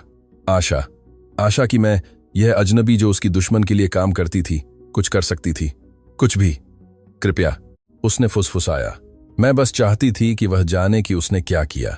मैं बस चाहती थी कि वह मेरी रिया को देखे। गार्डों ने उसे धीरे से बाहों से पकड़ा। उसने विरोध नहीं किया। उसके अंदर अब कोई लड़ाई नहीं बची थी, केवल कच्चा, थका हुआ दर्द बचा था। जब वे उसे ले जा रहे थे, मैंने डेस्क से तस्वीरों में से एक उठाई, रिया की आइसक्रीम वाली तस्वीर। उसकी मुस्कान इतनी शुद्ध थी, इतनी जिंदगी से भरी हुई थी, और अब वह मर चुकी थी। 10 साल की उम्र में मर गई क्योंकि उसकी मां एक ऐसा इलाज नहीं करा पाई जो अंजलि शर्मा के लिए एक महंगे रेस्तरां में टिप के बराबर होता। वह तस्वीर छोड़ दो, अंजलि ने आदेश दिया। मैंने नहीं छोड़ा, अंजलि, और मैंने पहली बार उनका पहला नाम इस्तेमाल किया। क्या आप सच में वहां बैठी रहेंगी और यह दिखावा करेंगी कि जो आपने इस महिला के साथ किया वह सही था? मैंने कंपनी की नीतियां लागू की, ऐसी नीतियां जो विशिष्ट कारणों से मौजूद हैं। एक बच्ची मर गई, अंजलि ने ठीक किया। और यह तथ्य कि वह इस समय उस व्याकरणिक भेद को कर सकती थी, मुझे शारीरिक रूप से बीमार कर गया। एक चिकित्सीय स्थिति के कारण। यह एक त्रासदी है, लेकिन यह मेरे कारण नहीं हुई। गंभीरता से मैंने तस्वीर उनकी डेस्क पर फेंक दी। क्या यही है जो आप रात को सोने के लिए खुद से कहती हैं?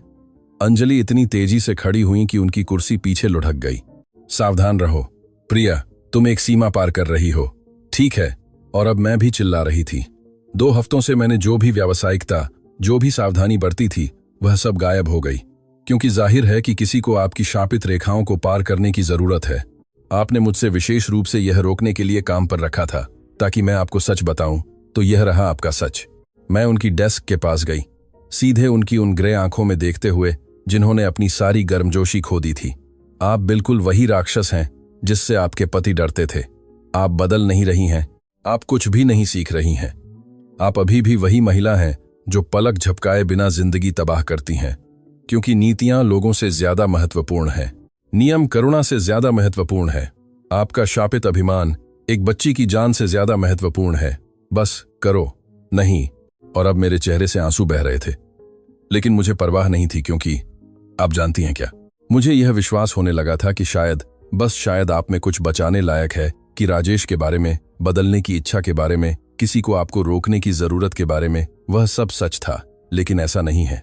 आप बस एक अकेली महिला हैं जो वास्तव में बेहतर होने का काम किए बिना खुद के बारे में बेहतर महसूस करना चाहती हैं। उसके बाद का सन्नाटा पूर्ण था, यहां तक कि श्रीमती गुप्ता भी, जो पूरे समय दरवाजे पर थीं। ऐसा लग रहा था कि उन्होंने सांस लेना बंद कर दिया था। अंजलि मुझे एक ऐसी अभिव्यक्ति के साथ देख रही थी जिसे मैं पढ़ नहीं सकती थी। यह क्रोध नहीं था, यह शर्म नहीं थी, यह कुछ ज्यादा गहरा, ज्यादा अंधेरा था। जब उन्होंने अंततः बात की तो उनकी आवाज खतरनाक रूप से धीमी थी। क्या तुमने खत्म कर लिया? हाँ, मैंने आंसू पोंछते हुए कहा। मैंने इस भाषण से, इस नौकरी से, इस ढोंग से खत्म कर लिया है कि आप वास्तव में बदलना चाहती हैं। ठीक है, अंजलि खिड़कियों की ओर चली गईं, मुझे अपनी पीठ देते हुए। तो तुम जा सकती हो। तुम अपना सामान उठाओगी और आज रात चली जाओगी। मुझे विजयी महसूस करना चाहिए था। मुझे यह महसूस करना चाहिए था कि मैंने सही काम किया था, लेकिन मुझे केवल खालीपन महसूस हुआ। मैं दरवाजे की ओर बढ़ी, लेकिन अंजलि की आवाज ने मुझे रोक दिया। प्रिया। मैं मुड़ी। वह अभी भी मुझे अपनी पीठ दिए हुए थीं, खिड़की से शहर की ओर देख रही थीं। वह बच्ची, उन्होंने कहा, और पहली बार उनकी आवाज कांपी। बस थोड़ी सी, मुश्किल से महसूस करने लायक। उसका नाम रिया संधू था। वह एक टर्मिनल बीमारी से पीड़ित थी। उसे एक उन्नत चिकित्सा प्रक्रिया की जरूरत थी जिसकी कीमत 15 लाख थी। उसकी मां ने मेरे लिए 8 साल तक काम किया। वह अपने काम में अच्छी थी, कुशल थी। उसने कभी कुछ नहीं मांगा। वह मेरी ओर मुड़ी और उनके चेहरे पर मैंने जो देखा उसने मुझे एक कदम पीछे हटने पर मजबूर कर दिया। यह बर्फ का मुखौटा नहीं था, यह पेशेवर ऊब नहीं थी, यह दर्द था, कच्चा और अनफिल्टर्ड दर्द। और मैंने उसे निकाल दिया क्योंकि नियमों ने कहा कि मुझे ऐसा करना चाहिए, क्योंकि मैंने नियमों और संरचना पर एक साम्राज्य बनाया था और कभी अपवाद नहीं किए। क्योंकि अगर मैं अपने कर्मचारियों को लोगों के रूप में, इंसानों के रूप में जीवन और परिवारों और त्रासदियों के साथ देखना शुरू कर देती, उनकी आवाज टूट गई, तो मुझे स्वीकार करना पड़ता कि मैं अपना साम्राज्य नेहा जैसी ही लोगों की टूटी हुई पीठ पर बना रही थी। वह अपनी कुर्सी पर भारी पड़ गईं, अचानक अपनी 63 साल की उम्र से बहुत ज्यादा बूढ़ी लग रही थीं। रिया 3 साल पहले मर गई और मैं जानती थी। नेहा ने मुझे ईमेल किया था जब यह हुआ था। मैंने जवाब नहीं दिया। मैंने उसे अभिलेखबद्ध कर लिया और अपनी जिंदगी के साथ आगे बढ़ गई, क्योंकि मैं इसी तरह की व्यक्ति हूं। उन्होंने अपने हाथों से अपना चेहरा ढक लिया और पहली बार जब से मैं उनसे मिली थी, मैंने अंजलि शर्मा को रोते देखा। वे नाजुक आंसू नहीं थे, वे ऐसे सिसकियां थीं जो उनके पूरे शरीर को हिला रही थीं। राजेश जानता था, मुझे नहीं पता कैसे, लेकिन वह जानता था और उसके बाद उसने मुझे अलग तरह से देखा, जैसे उसने अंततः देखा हो कि मैं वास्तव में कौन थी और उसे डरने का अधिकार था। वह सब कुछ में सही था। मुझे नहीं पता था कि क्या करूं। हर प्रवृत्ति ने मुझे जाने के लिए कहा। इस टूटी हुई महिला को उसके लाखों डॉलर के कार्यालय में उसके आंसुओं और अपराधबोध के साथ छोड़ने के लिए, अपनी गरिमा लेने और भाग जाने के लिए, इससे पहले कि मैं इस अंधेरे में डूब जाती। लेकिन मैंने उनकी आंखों में कुछ देखा था, कुछ जिसे मैंने पहचाना, क्योंकि मैंने उसे खुद महसूस किया था। यह केवल अपराधबोध नहीं था, यह निराशा थी। किसी ऐसे व्यक्ति की निराशा जो अंततः आईने में राक्षस को देखता है और उसे रोकना नहीं जानता। धीरे धीरे मैं उनकी डेस्क के पास गई। मैंने रिया की आइसक्रीम वाली तस्वीर उठाई। नेहा अब कहाँ है? मैंने धीमी आवाज में पूछा। अंजलि ने ऊपर देखा। उनकी आंखें लाल और सूजी हुई थीं। क्या? नेहा संधू? वह कहाँ रहती है? क्या उसके और बच्चे हैं? नौकरी? मुझे नहीं पता। उसके बाद, रिया की मौत के बाद, वह गायब हो गई। कोई नहीं जानता कि वह कहाँ गई। उसे ढूंढो। यह कोई सुझाव नहीं था, यह एक आदेश था। अपने सभी संसाधनों का उपयोग करो, अपने सभी पैसे का, अपनी सारी शक्ति का। उसे ढूंढो। प्रिया, मैं उसकी बेटी को वापस नहीं ला सकती। नहीं, मैंने बीच में टोका। तुम नहीं ला सकती, लेकिन तुम स्वीकार कर सकती हो कि तुमने क्या किया। तुम माफी मांग सकती हो और तुम अब उसकी मदद करने के लिए अपनी शक्ति में सब कुछ कर सकती हो। इसलिए नहीं कि इससे अतीत बदल जाएगा, बल्कि इसलिए कि एक सभ्य व्यक्ति यही करेगा। अंजलि ने मुझे देर तक देखा, फिर धीरे धीरे सिर हिलाया। श्रीमती गुप्ता को बुलाओ। उनकी आवाज अभी भी रोने से भयंकर थी। मुझे नेहा संधू के बारे में सारी जानकारी चाहिए। वर्तमान पता, नौकरी की स्थिति, सब कुछ। श्रीमती गुप्ता अंदर आईं। उनकी अभिव्यक्ति सावधानी से तटस्थ थी, हालांकि उनकी आंखों में आश्चर्य था। तुरंत, श्रीमती शर्मा। जब वह चली गईं, अंजलि और मैं चुपचाप रहे। अंततः उन्होंने बात की। मैं अभी भी चाहती हूं कि तुम जाओ। मेरा दिल धंस गया, लेकिन आज नहीं। उन्होंने जारी रखा। मुझे नेहा को ढूंढने पर तुम्हें यहां रहने की जरूरत है। मुझे यह सुनिश्चित करने के लिए तुम्हारी जरूरत है कि मैं यह सही करती हूं, क्योंकि स्पष्ट रूप से अपने दम पर छोड़ी गई मैं इसे बर्बाद करने का तरीका ढूंढ लूंगी। यह कोई माफी नहीं थी, यह कोई पूर्ण स्वीकारोक्ति नहीं थी, लेकिन यह कुछ था, सही दिशा में एक सूक्ष्म कदम।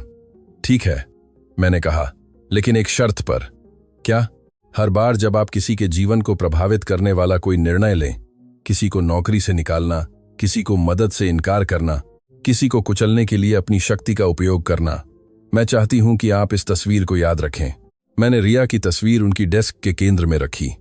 मैं चाहती हूं कि आप याद रखें कि नीतियां और नियम और वह साम्राज्य जिसे आपने बनाया है, उनके चेहरे हैं, नाम है, जीवन है। अंजलि ने देर तक तस्वीर को देखा, फिर कांपते हाथों से उन्होंने उसे उठाया और अपनी डेस्क पर एक खाली फ्रेम में रखा। एक फ्रेम जो मुझे याद आया तब से खाली था जब से मैंने यहां काम करना शुरू किया था। रिया संधू, उन्होंने फुसफुसाया, मैं फिर कभी नहीं भूलूंगी। उस रात जब मैं जाने की तैयारी कर रही थी, रोहन मेरे आवंटित कार्यालय के दरवाजे पर दिखाई दिया। मैंने सुना कि क्या हुआ, उसने कहा। श्रीमती गुप्ता ने मुझे बताया और 3 सालों में पहली बार मैंने अपनी मां को रोते देखा। उसने मुझे एक अजीब अभिव्यक्ति के साथ देखा, कृतज्ञता और डर के बीच कुछ। मेरे पिता ने 40 साल तक उसे देखने, महसूस करने की कोशिश की। तुमने 2 हफ्तों में ऐसा कर दिया। मुझे यकीन नहीं है कि यह अच्छी बात है। मैंने स्वीकार किया। शायद कुछ राक्षस बदल नहीं सकते, या शायद, रोहन ने धीरे से कहा, उन्हें यह देखने की जरूरत है कि उन्होंने कितना नुकसान पहुंचाया है, इससे पहले कि वे उसे सुधारना शुरू कर सकें। वह चला गया, मुझे अपने विचारों के साथ अकेला छोड़ गया। मुझे नहीं पता था कि अंजलि शर्मा सचमुच बदल सकती थी। मुझे नहीं पता था कि हम नेहा को ढूंढ पाएंगे या अगर 3 साल के दर्द के बाद माफी का कोई मतलब होगा। लेकिन मैं एक बात जानती थी, मैंने अंजलि शर्मा को टूटते हुए देखा था। मैंने कवच में दरारें देखी थीं और उन दरारों के माध्यम से पहली बार मैंने कुछ ऐसा देखा था जो एक इंसान जैसा लग रहा था। सवाल यह था, क्या यह पर्याप्त होगा? नेहा संधू को ढूंढने में ठीक 48 घंटे लगे। जब आपके पास अंजलि शर्मा जैसे संसाधन होते हैं तो छिपने के लिए ज्यादा जगहें नहीं होती। निजी जासूस, बैंकों में संपर्क, डेटाबेस तक पहुंच, जिसके बारे में हम जैसे लोग जानते भी नहीं थे कि वे मौजूद हैं। पैसा दरवाजे खोलता है, और जब वे दरवाजे नहीं खुलते तो पैसा बस उन्हें गिरा देता है। नेहा शहर के बाहर एक अपार्टमेंट बिल्डिंग में रहती थी जो मेरे अपार्टमेंट को महल जैसा दिखाती थी। 4थी मंजिल, बिना लिफ्ट के अपार्टमेंट बिल्डिंग, नमी वाली दीवारें, गलियारे जिनमें दशकों से जमा हुए तले हुए भोजन और निराशा की गंध थी। मैं अंजलि के बगल में दरवाजे 4 के सामने खड़ी थी। हम दोनों ने कार की यात्रा के दौरान बात नहीं की थी। ड्राइवर ने हमें प्रवेश द्वार पर छोड़ दिया था और अंजलि ने मेरे साथ सीढ़ियां चढ़ने पर जोर दिया था। कोई अंगरक्षक नहीं, कोई वकील नहीं, बस हम दोनों। क्या तुम इसके बारे में निश्चित हो?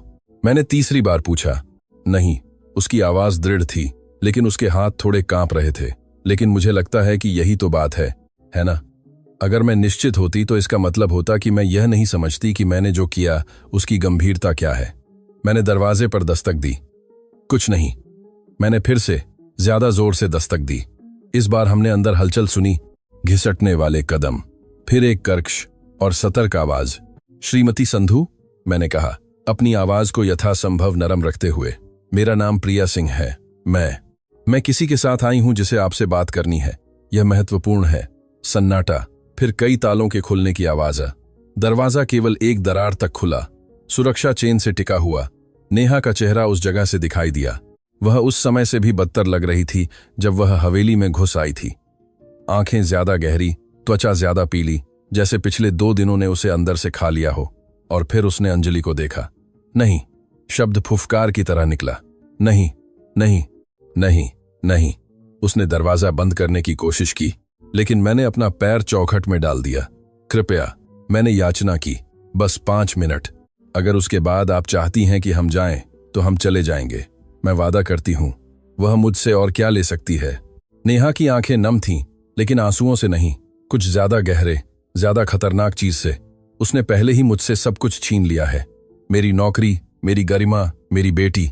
मुझे पता है, अंजलि ने कहा, और उनकी आवाज मुश्किल से एक फुसफुसाहट थी। और मैं तुमसे माफी मांगने नहीं आई, क्योंकि मैं जानती हूं कि मैं इसकी हकदार नहीं हूं। मैं तुम्हें यह बताने आई थी कि तुम सही थी, सब कुछ के बारे में। नेहा ने हमें एक अनंत काल तक देखा, फिर धीरे धीरे दरवाजा बंद कर लिया। हमने चेन हटाने की आवाज सुनी। दरवाजा पूरी तरह से खुल गया। अपार्टमेंट छोटा था। एक कमरा जो लिविंग रूम और बेडरूम के रूप में काम करता था, एक कोने में एक छोटी रसोई, एक दरवाजा जो संभवतः बाथरूम की ओर जाता था। दीवारें नंगी थीं, सिवाय एक चीज के, रिया की तस्वीरें। उनमें से दर्जनों हर उपलब्ध इंच को ढंक रही थीं। रिया बचपन में, रिया अपने स्कूल के पहले दिन, रिया जन्मदिन की मोमबत्तियां बुझाते हुए, रिया अस्पताल में कीमोथेरेपी से सिर गंजा होने के बावजूद बहादुरी से कैमरे की ओर मुस्कुराते हुए। एक पवित्र स्थान। यह वही था जो यह जगह थी, एक मृत बच्ची के लिए एक पवित्र स्थान। अंजलि कमरे के केंद्र में रुक गईं, तस्वीरों को देख रही थीं। मैंने देखा कि उनका नियंत्रण का मुखौटा, वह कवच जिसे वह इतनी स्वाभाविक रूप से पहनती थीं, टूटना शुरू हो गया। वह सुंदर थी, उन्होंने अंततः कहा। वह थी। नेहा नहीं बैठी। वह दरवाजे के पास खड़ी रही, बाहें क्रॉस किए हुए, जैसे वह किसी भी क्षण भागने या लड़ने के लिए तैयार हो। बुद्धिमान भी। वह अपनी कक्षा में सर्वश्रेष्ठ अंक लाती थी। वह पशु चिकित्सक बनना चाहती थी। नेहा नहीं। नेहा ने एक हाथ उठाया। आपने 5 मिनट कहा था, उन्हें खोखले शब्दों में बर्बाद मत करो, जो कहना है कहो। अंजलि ने सिर हिलाया। उन्होंने अपने दस्ताने उतारे, एक इशारा जिससे मैंने सीखा था कि वह अपनी सुरक्षा गिरा रही थीं, और उन्हें अपने पर्स में रखा। आपने मेरे लिए 8 साल तक काम किया। उस समय में आप कभी देर से नहीं आईं। आपने अपनी सुरक्षा गिरा रही थीं। आपने अपनी सुरक्षा गिरा रही थीं। आपने पढ़ी इशारा। रिपोर्टों में कभी कोई गंभीर गलती नहीं की। आप कुशल, पेशेवर और वफादार थीं। और जब आपकी बेटी बीमार पड़ी, जब आपकी दुनिया ढह रही थी, मैंने आपको नौकरी से निकाल दिया। इसलिए नहीं कि यह जरूरी था, बल्कि इसलिए कि मेरी नीतियां मेरे लिए आपके जीवन से ज्यादा महत्वपूर्ण थीं। उनकी आवाज आखिरी शब्द पर थोड़ी टूट गई। मैं एक अपवाद कर सकती थी। मैं आपको मेडिकल छुट्टी दे सकती थी। मैं इलाज के खर्चों में मदद कर सकती थी। भगवान जानता है कि पैसा मेरे लिए कुछ भी नहीं था, लेकिन मैंने ऐसा नहीं किया क्योंकि मैं नियंत्रण बनाए रखने के बारे में, कमजोरी न दिखाने के बारे में ज्यादा चिंतित थी, बजाय इसके कि मैं अपने सामने वाले व्यक्ति को देखूं। नेहा ने कुछ नहीं कहा, बस अंजलि को एक ऐसी अभिव्यक्ति के साथ देख रही थी जिसे मैं पढ़ नहीं सकती थी। और बाद में अंजलि ने जारी रखा, जब आपने मुझे रिया के बारे में लिखा, मैंने वह मेल पढ़ा। मैंने उसे 3 बार पढ़ा और फिर उसे अभिलेखबद्ध कर लिया और अपनी जिंदगी के साथ आगे बढ़ गई, जैसे इसका कोई मतलब नहीं था, जैसे आपके दर्द का कोई मतलब नहीं था। अब अंजलि के चेहरे से आंसू बह रहे थे। उन्होंने उन्हें पोंछा नहीं, उन्हें आजादी से गिरने दिया। मैं तुम्हें तुम्हारी बेटी वापस नहीं दे सकती। मैं तुम्हें वे 3 साल वापस नहीं दे सकती। मैं उस तरह की व्यक्ति को नहीं बदल सकती जो मैं थी। लेकिन मैं तुम्हें यह बता सकती हूं, तुम सही थी। मैं जिम्मेदार हूं, सीधे तौर पर नहीं, कानूनी तौर पर नहीं, लेकिन नैतिक रूप से। मैं जिम्मेदार हूं और यह मेरे जीवन के बाकी दिनों तक मुझे परेशान करेगा। अपार्टमेंट में सन्नाटा पूर्ण था। मैं नीचे सड़क पर ट्रैफिक सुन सकती थी, कहीं एक नल के टपकने की आवाज, मेरी अपनी सांस। तब नेहा ने बात की और उसकी आवाज सालों के दर्द से भरी हुई थी। आप जानती हैं क्या सबसे बुरा है? यह नहीं कि आपने मुझे नौकरी से निकाल दिया, यह भी नहीं कि आपने मुझे उस काली सूची में डाल दिया ताकि कोई और जगह मुझे नौकरी पर न रखे। सबसे बुरा यह है कि जब रिया मुझसे पूछती थी कि हम उसका इलाज क्यों नहीं करा सकते, तो मुझे उससे झूठ बोलना पड़ता था। मुझे उसे बताना पड़ता था कि सब ठीक हो जाएगा, जबकि मैं जानती थी कि ऐसा नहीं होगा। और उसके आखिरी दिनों में, जब वह उस भयानक सरकारी अस्पताल में थी, उसने मेरी ओर देखा और कहा, माँ, ठीक है, यह आपकी गलती नहीं है। नेहा ने अपनी आंखें तेजी से पोंछीं। लेकिन हाँ, यह मेरी गलती थी। यह मेरी गलती थी कि मैं ज्यादा लड़ने के लिए पर्याप्त मजबूत नहीं थी, आपके फैसले को स्वीकार करने के लिए, ज्यादा शोर न मचाने के लिए, न्याय की मांग न करने के लिए। और अब आप यहां अपने आंसुओं और अपनी माफी के साथ आती हैं। और मुझे इससे क्या करना चाहिए? कुछ नहीं, अंजलि ने सीधे कहा। मैं तुम्हारी माफी की उम्मीद नहीं कर रही थी। मैं इसलिए आई क्योंकि तुम्हें इसे मेरे मुंह से सुनने की जरूरत थी कि तुम सही थी, कि तुम पागल नहीं हो, कि तुम्हारी बेटी मर गई, क्योंकि मैंने नियमों को जीवन से ज्यादा महत्व दिया। उन्होंने अपने पर्स से एक लिफाफा निकाला, एक मोटा सा। यह कोई रिश्वत नहीं है, यह कोई मुआवजा नहीं है, यह, मुझे नहीं पता यह क्या है, कुछ करने की एक दयनीय कोशिश, कुछ भी। उन्होंने उसे छोटी टेबल पर रखा। यह सालों तक आराम से रहने के लिए पर्याप्त है। अगर तुम चाहो तो फिर से पढ़ाई करने के लिए, नए सिरे से शुरुआत करने के लिए। नेहा ने लिफाफे को ऐसे देखा जैसे वह जहर हो। क्या आपको लगता है कि आपका पैसा कुछ ठीक कर देगा? नहीं, अंजलि ने तुरंत जवाब दिया। मैं जानती हूं कि ऐसा नहीं होगा, लेकिन यह एकमात्र चीज है जो मेरे पास देने के लिए है, जो आपको देना था, नेहा ने कहा। उसकी आवाज कांप रही थी। वह करुणा थी, मानवता थी, और आपने मुझे तब मना कर दिया जब मुझे उसकी सबसे ज्यादा जरूरत थी। तुम सही हो, यह कहना बंद करो। नेहा अंततः फूट पड़ी। मुझसे सहमत होना बंद करो। अंततः लड़ो, खुद को सही ठहराओ। वह राक्षस बनो जिसकी मुझे जरूरत है, ताकि मैं तुमसे साफ साफ नफरत कर सकूं। लेकिन अंजलि ने बस सिर हिलाया।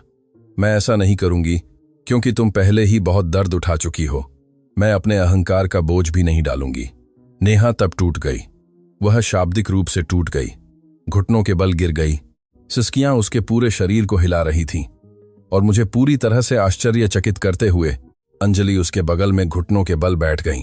उन्होंने उसे छुआ नहीं, उसे सांत्वना देने की कोशिश नहीं की, बस वहीं खड़ी रहीं।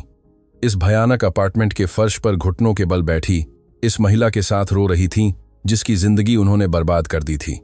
मैं दरवाजे के पास जमी हुई खड़ी थी, इस साझा दर्द के पल में एक घुसपैठिया जैसा महसूस कर रही थी। मुझे नहीं पता कितना समय बीता, 5 मिनट, 10 क्षणों में संकुचित एक अनंत काल। अंततः नेहा ने बात की। उसकी आवाज कर्कश थी। मैं चाहती हूं कि आप मेरे लिए कुछ करें, कुछ भी, अंजलि ने तुरंत कहा।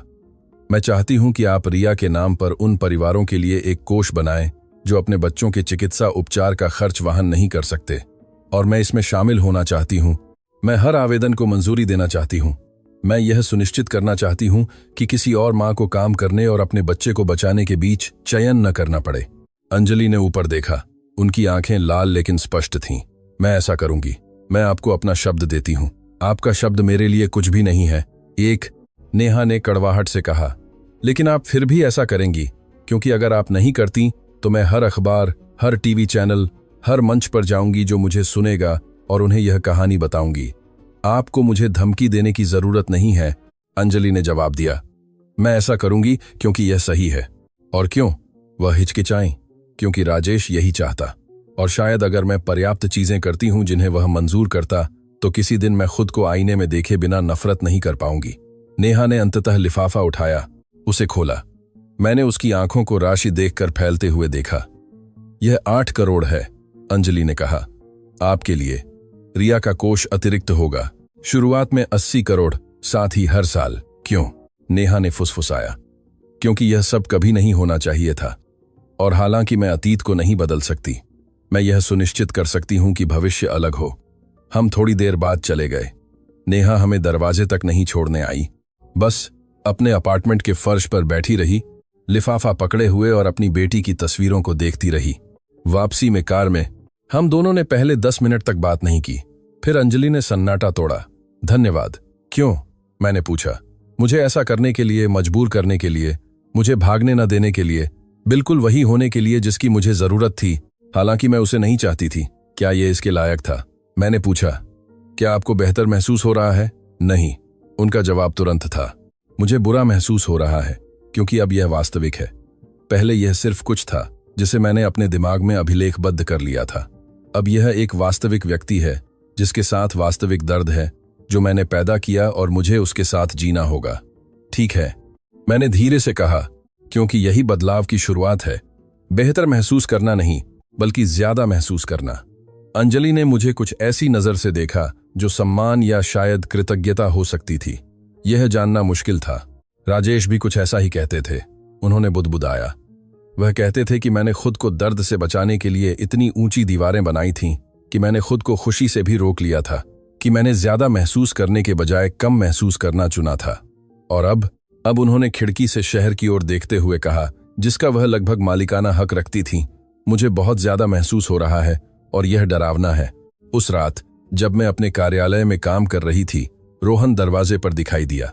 मां ने मुझे नेहा के बारे में बताया। उसने कहा, कोष के बारे में, और अपनी जिंदगी में पहली बार मुझे उन पर गर्व है। उसकी आंखें चमक रही थीं। यह अजीब है, किसी पर गर्व करना, कि उन्होंने आखिरकार वह किया जो उन्हें शुरुआत से ही करना चाहिए था। मैंने नहीं कहा, मुझे लगता है कि यह मानवीय है। वह मेरी डेस्क के सामने कुर्सी पर बैठ गया। अपनी 35 साल की उम्र से ज्यादा युवा लग रहा था। प्रिया, क्या आपको सच में लगता है कि वह बदल सकती है? या हम बस अपराधबोध के एक क्षण के साक्षी हैं जो गुजर जाएगा? यह वही सवाल था जो मैं नेहा के अपार्टमेंट से निकलने के बाद से खुद से पूछ रही थी। ईमानदारी से मैंने कहा, मुझे नहीं पता, लेकिन मुझे यह पता है, आपकी मां के पास इसे आसान बनाने का विकल्प था। वकीलों के माध्यम से पैसे भेजना, दूर रहना, अपने अहंकार की रक्षा करना, और इसके बजाय उन्होंने एक भयानक अपार्टमेंट के फर्श पर घुटने टेकने और अपनी गलतियों को स्वीकार करने का विकल्प चुना। यह कुछ मायने रखता है? रोहन ने धीरे धीरे सिर हिलाया। मेरे पिता आपसे सहमत होते। उसके जाने के बाद मैं अपने विचारों के साथ अकेली रह गई। मैंने रिया के बारे में सोचा, एक बच्ची जिसे मैं कभी नहीं मिली, लेकिन जो अब अंजलि की डेस्क पर एक फ्रेम में रहेगी। मैंने नेहा के बारे में सोचा, एक दर्द ढो रही थी जिसे कोई भी पैसा ठीक नहीं कर सकता था। मैंने अंजलि के बारे में सोचा, आखिरकार दशकों की सुन्नता के बाद महसूस करना सीख रही थी। और मैंने अपने बारे में सोचा कि मैं यहां कैसे पहुंची थी, कि क्या मैं कोई वास्तविक बदलाव ला रही थी। मेरा फोन वाइब्रेट हुआ। एक अज्ञात नंबर से एक मैसेज। उसे लाने के लिए धन्यवाद, उसे देखने के लिए मजबूर करने के लिए धन्यवाद। मैं माफन नहीं करती, लेकिन शायद किसी दिन मैं कर सकूं। नेहा। यह पर्याप्त था। अभी के लिए यह पर्याप्त था। नेहा से मुलाकात के 3 हफ्ते बाद शर्मा हवेली में जीवन ने एक अजीब लय पाली थी। यह शांति नहीं थी, यह सद्भाव नहीं था, यह ज्यादा एक असहज युद्ध विराम था, जहां हम सभी अगले विस्फोट का इंतजार करते हुए सावधानी से चल रहे थे, लेकिन वह नहीं आया। अंजलि सूक्ष्म रूप से लेकिन निर्विवाद रूप से बदल गई थी। वह कर्मचारियों से कृपया और धन्यवाद कहती थी, उनके परिवारों के बारे में पूछती थी। उन्होंने अपनी सभी कंपनियों में सवेतन चिकित्सा अवकाश कार्यक्रम लागू किया था। रिया संधू कोष की आधिकारिक रूप से घोषणा की गई थी, एक प्रेस कॉन्फ्रेंस के साथ, जहां अंजलि ने नेहा के साथ अपनी गलती और उसे सुधारने की अपनी प्रतिबद्धता के बारे में खुले तौर पर बात की थी। मीडिया उन्हें दिल वाली अरबपति कह रहा था, सोशल कुशना की तरह था। मीडिया उनकी प्रेरणादायक परिवर्तन का जश्न मना रहा था। साक्षात्कारों के अनुरोध दर्जनों में आ रहे थे और मुझे खुश होना चाहिए था। मुझे विजयी महसूस करना चाहिए था, लेकिन कुछ मुझे अंदर ही अंदर खा रहा था। शायद यह बहुत आसान था, शायद लोग इतनी जल्दी नहीं बदलते थे, या शायद मैं बस इंतजार कर रही थी कि दूसरा मुखौटा गिरे। यह शुक्रवार दोपहर थी जब सब कुछ ढह गया। मैं अपने कार्यालय में रिया कोष के लिए आवेदनों की समीक्षा कर रही थी जब मैंने चीख सुनी। दर्द की नहीं, पूर्ण क्रोध की। तुम्हारी हिम्मत कैसे हुई? अंजलि की आवाज एक मिसाइल की तरह दीवारों को चीरती हुई आई। मैंने कागज गिरा दिए और उनके कार्यालय की ओर दौड़ी। श्रीमती गुप्ता पहले से ही वहां थीं। साथ में रोहन और 3 कार्यकारी भी थे जो जमीन में गायब होना चाहते थे। सब कुछ के केंद्र में एक लगभग 30 साल का आदमी था। कपड़े मुड़े हुए थे, चेहरा पीला था, स्पष्ट रूप से कांप रहा था। श्रीमती शर्मा। मैंने बस कुछ नहीं। अंजलि अपनी डेस्क के पीछे खड़ी थी, अपने हाथों को सतह पर टिकाए हुए एक शिकारी की तरह आगे झुकी हुई थी। तुमने एक बुनियादी गणना की गलती से 25 करोड़ का नुकसान कर दिया। एक ऐसी गलती जो एक पहले साल का कॉलेज छात्र भी नहीं करेगा। यह सॉफ्टवेयर में समस्या थी। मुझे परवाह नहीं है कि यह सॉफ्टवेयर था, तुम्हारी अक्षमता या एक दिव्य हस्तक्षेप। परिणाम वही है, 25 करोड़। मैंने उस आवाज को पहचाना। वह वही लहजा था जो उन्होंने रेस्तरां में मेरे साथ इस्तेमाल किया था। ठंडा, क्रूर, नष्ट करने के लिए डिजाइन किया गया। वह आदमी, संजय, अपनी पहचान के अनुसार उसकी आंखों में आंसू थे। कृपया। श्रीमती शर्मा, मेरे 2 बच्चे हैं, मेरी पत्नी गर्भवती है। मैं यह नौकरी नहीं खो सकता। तुम्हें इसके बारे में पहले सोचना चाहिए था, इससे पहले कि तुम इतने लापरवाह, बेवकूफ बनो। और यह वहां था, वह शब्द जो चाकू की तरह काटता था, पूर्ण अवहेलना, अमानवीकरण। अंजलि। मेरी आवाज जितनी मैंने चाहा उससे ज्यादा तेज निकली। सभी मुझे देखने के लिए मुड़ गए। कार्यकारी राहत के साथ, रोहन कुछ हताश आशा के साथ, श्रीमती गुप्ता अपनी आंखों में चेतावनी के साथ, और अंजलि ने मुझे उन ग्रे आंखों से देखा जो अपनी सामान्य ठंडक पर लौट आई थीं। प्रिया, यह तुमसे संबंधित नहीं है। हाँ, यह मुझसे संबंधित है। मैं कार्यालय के केंद्र में चली गई, क्योंकि 3 हफ्ते पहले आपने एक अपार्टमेंट के फर्श पर घुटने टेके थे और वादा किया था कि आप अलग होंगी। याद है? यह अलग है, यह व्यवसाय है, यह है।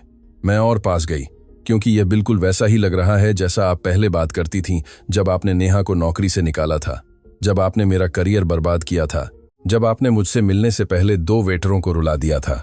अंजलि के जबड़े में एक मांसपेशी कस गई। इस आदमी ने एक गलती की जिससे करोड़ों का नुकसान हुआ, और यह एक गलती है। मैंने संजय की ओर देखा। क्या यह पहली बार है जब आपने ऐसी गलती की है? हाँ, उसने तेजी से जवाब दिया। मैं 5 साल से कंपनी में हूं। मेरा रिकॉर्ड बेदाग है। यह प्रोजेक्शन सॉफ्टवेयर में एक समस्या थी जिसे किसी ने तब तक नहीं पहचाना जब तक कि काफी है। अंजलि ने एक हाथ उठाया। प्रिया, इस कार्यालय से बाहर निकलो। अभी नहीं। उसके बाद का सन्नाटा इतना घना था कि सांस लेना भी मुश्किल था। माफ कीजिए। अंजलि की आवाज खतरनाक रूप से धीमी थी। मैंने कहा, नहीं, आपने मुझे विशेष रूप से इस काम के लिए रखा था, आपको तब रोकने के लिए जब आप कुछ ऐसा करने वाली हों जिससे राजेश को नापसंद होती। तो यहां मैं हूं, आपको रोक रही हूं। रोहन तब पास आया, मेरे बगल में खड़ा हो गया। उसकी आवाज कांप रही थी, लेकिन उसने बात की। प्रिया सही है मां, यह बिल्कुल वही है जो आप पहले करती थीं, जो पिताजी को नापसंद था। अंजलि अपने बेटे की ओर मुड़ी और उनकी आंखों में कुछ खतरनाक चमक गया। तुम्हें इस बारे में बात करने का कोई अधिकार नहीं है कि तुम्हारे पिता को क्या नापसंद था। नहीं। और अब रोहन की आंखों में आंसू थे। मैं उनके आखिरी 6 महीनों के हर दिन उनके साथ था। क्या आपको पता है कि उन्होंने मरने से 2 हफ्ते पहले मुझसे क्या कहा था? कोई नहीं हिला, किसी ने सांस नहीं ली। उन्होंने मुझसे कहा, रोहन, तुम्हारी मां सबसे दयालु महिला थी जिससे मैं शादी के समय मिला था, लेकिन शक्ति ने उसे बदल दिया, सफलता ने उसे बदल दिया, और मैं उसे खोने से इतना डर गया था कि मैंने उसे कभी रोका नहीं। यही मेरा सबसे बड़ा पछतावा है। रोहन की गाल पर एक आंसू लुढ़क गया। उन्होंने मुझसे एक वादा करवाया। उन्होंने मुझसे वादा करवाया कि मैं वही गलती नहीं करूंगा, कि मैं तुम्हें कुछ ऐसा बनने से रोकने के लिए डर को मुझे लकवाग्रस्त नहीं करने दूंगा जिसे पहचाना नहीं जा सके। रोहन। अंजलि की आवाज नरम हो गई थी, लेकिन वह रुका नहीं। मुझे अपनी पूरी जिंदगी बुरे सपने आते रहे हैं मां। बुरे सपने जहां मैं तुम्हारी तरह बन जाता हूं, जहां मैं लोगों को फेंकने योग्य वस्तुओं की तरह मानता हूं, जहां मैं बुनियादी मानवता से ज्यादा पैसे और शक्ति को महत्व देता हूं। और हर बार जब मैं उन बुरे सपनों से जागता हूं तो मैं खुद से वादा करता हूं कि मैं अलग होऊंगा। उसने तेजी से आंसू पोंछे। लेकिन आप जानती हैं क्या सबसे डरावना है? कि कभी कभी जब मैं दबाव में होता हूं तो मैं अपने दिमाग में आपकी आवाज सुनता हूं, जो मुझसे कहती है कि कठोर बनो, कमजोरी मत दिखाओ, कि गलतियां करने वाले लोग दूसरे मौके के लायक नहीं होते। उसने संजय की ओर देखा, और मुझे उस आवाज से हर दिन लड़ना पड़ता है। उसके बाद का सन्नाटा एक सिसकी से टूट गया। लेकिन यह रोहन से नहीं आया था, यह अंजलि से आया था। वह अपनी कुर्सी पर गिर गईं, अपने हाथों से अपना चेहरा ढक लिया। उनके कंधे कांप रहे थे। मैं क्या कर रही हूं? उन्होंने फुसफुसाया। मैं आखिर क्या कर रही हूं? मैं धीरे धीरे उनकी डेस्क के पास गई। कार्यकारी चुपचाप चले गए थे। केवल रोहन, श्रीमती गुप्ता, संजय और मैं बचे थे। अंजलि, मैंने धीरे से कहा, बदलाव रैखिक नहीं है। यह एक बार का निर्णय नहीं है जिसे आप लेती हैं और बस हो गया।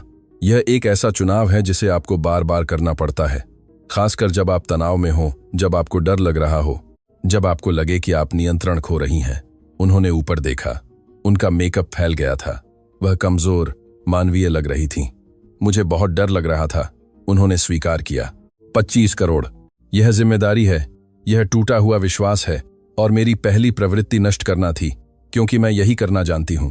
वह संजय की ओर मुड़ी, जो अभी भी दरवाजे के पास खड़ा था, लकवाग्रस्त। संजय, आप यहां कितने साल से काम कर रहे हैं? 5 साल, श्रीमती।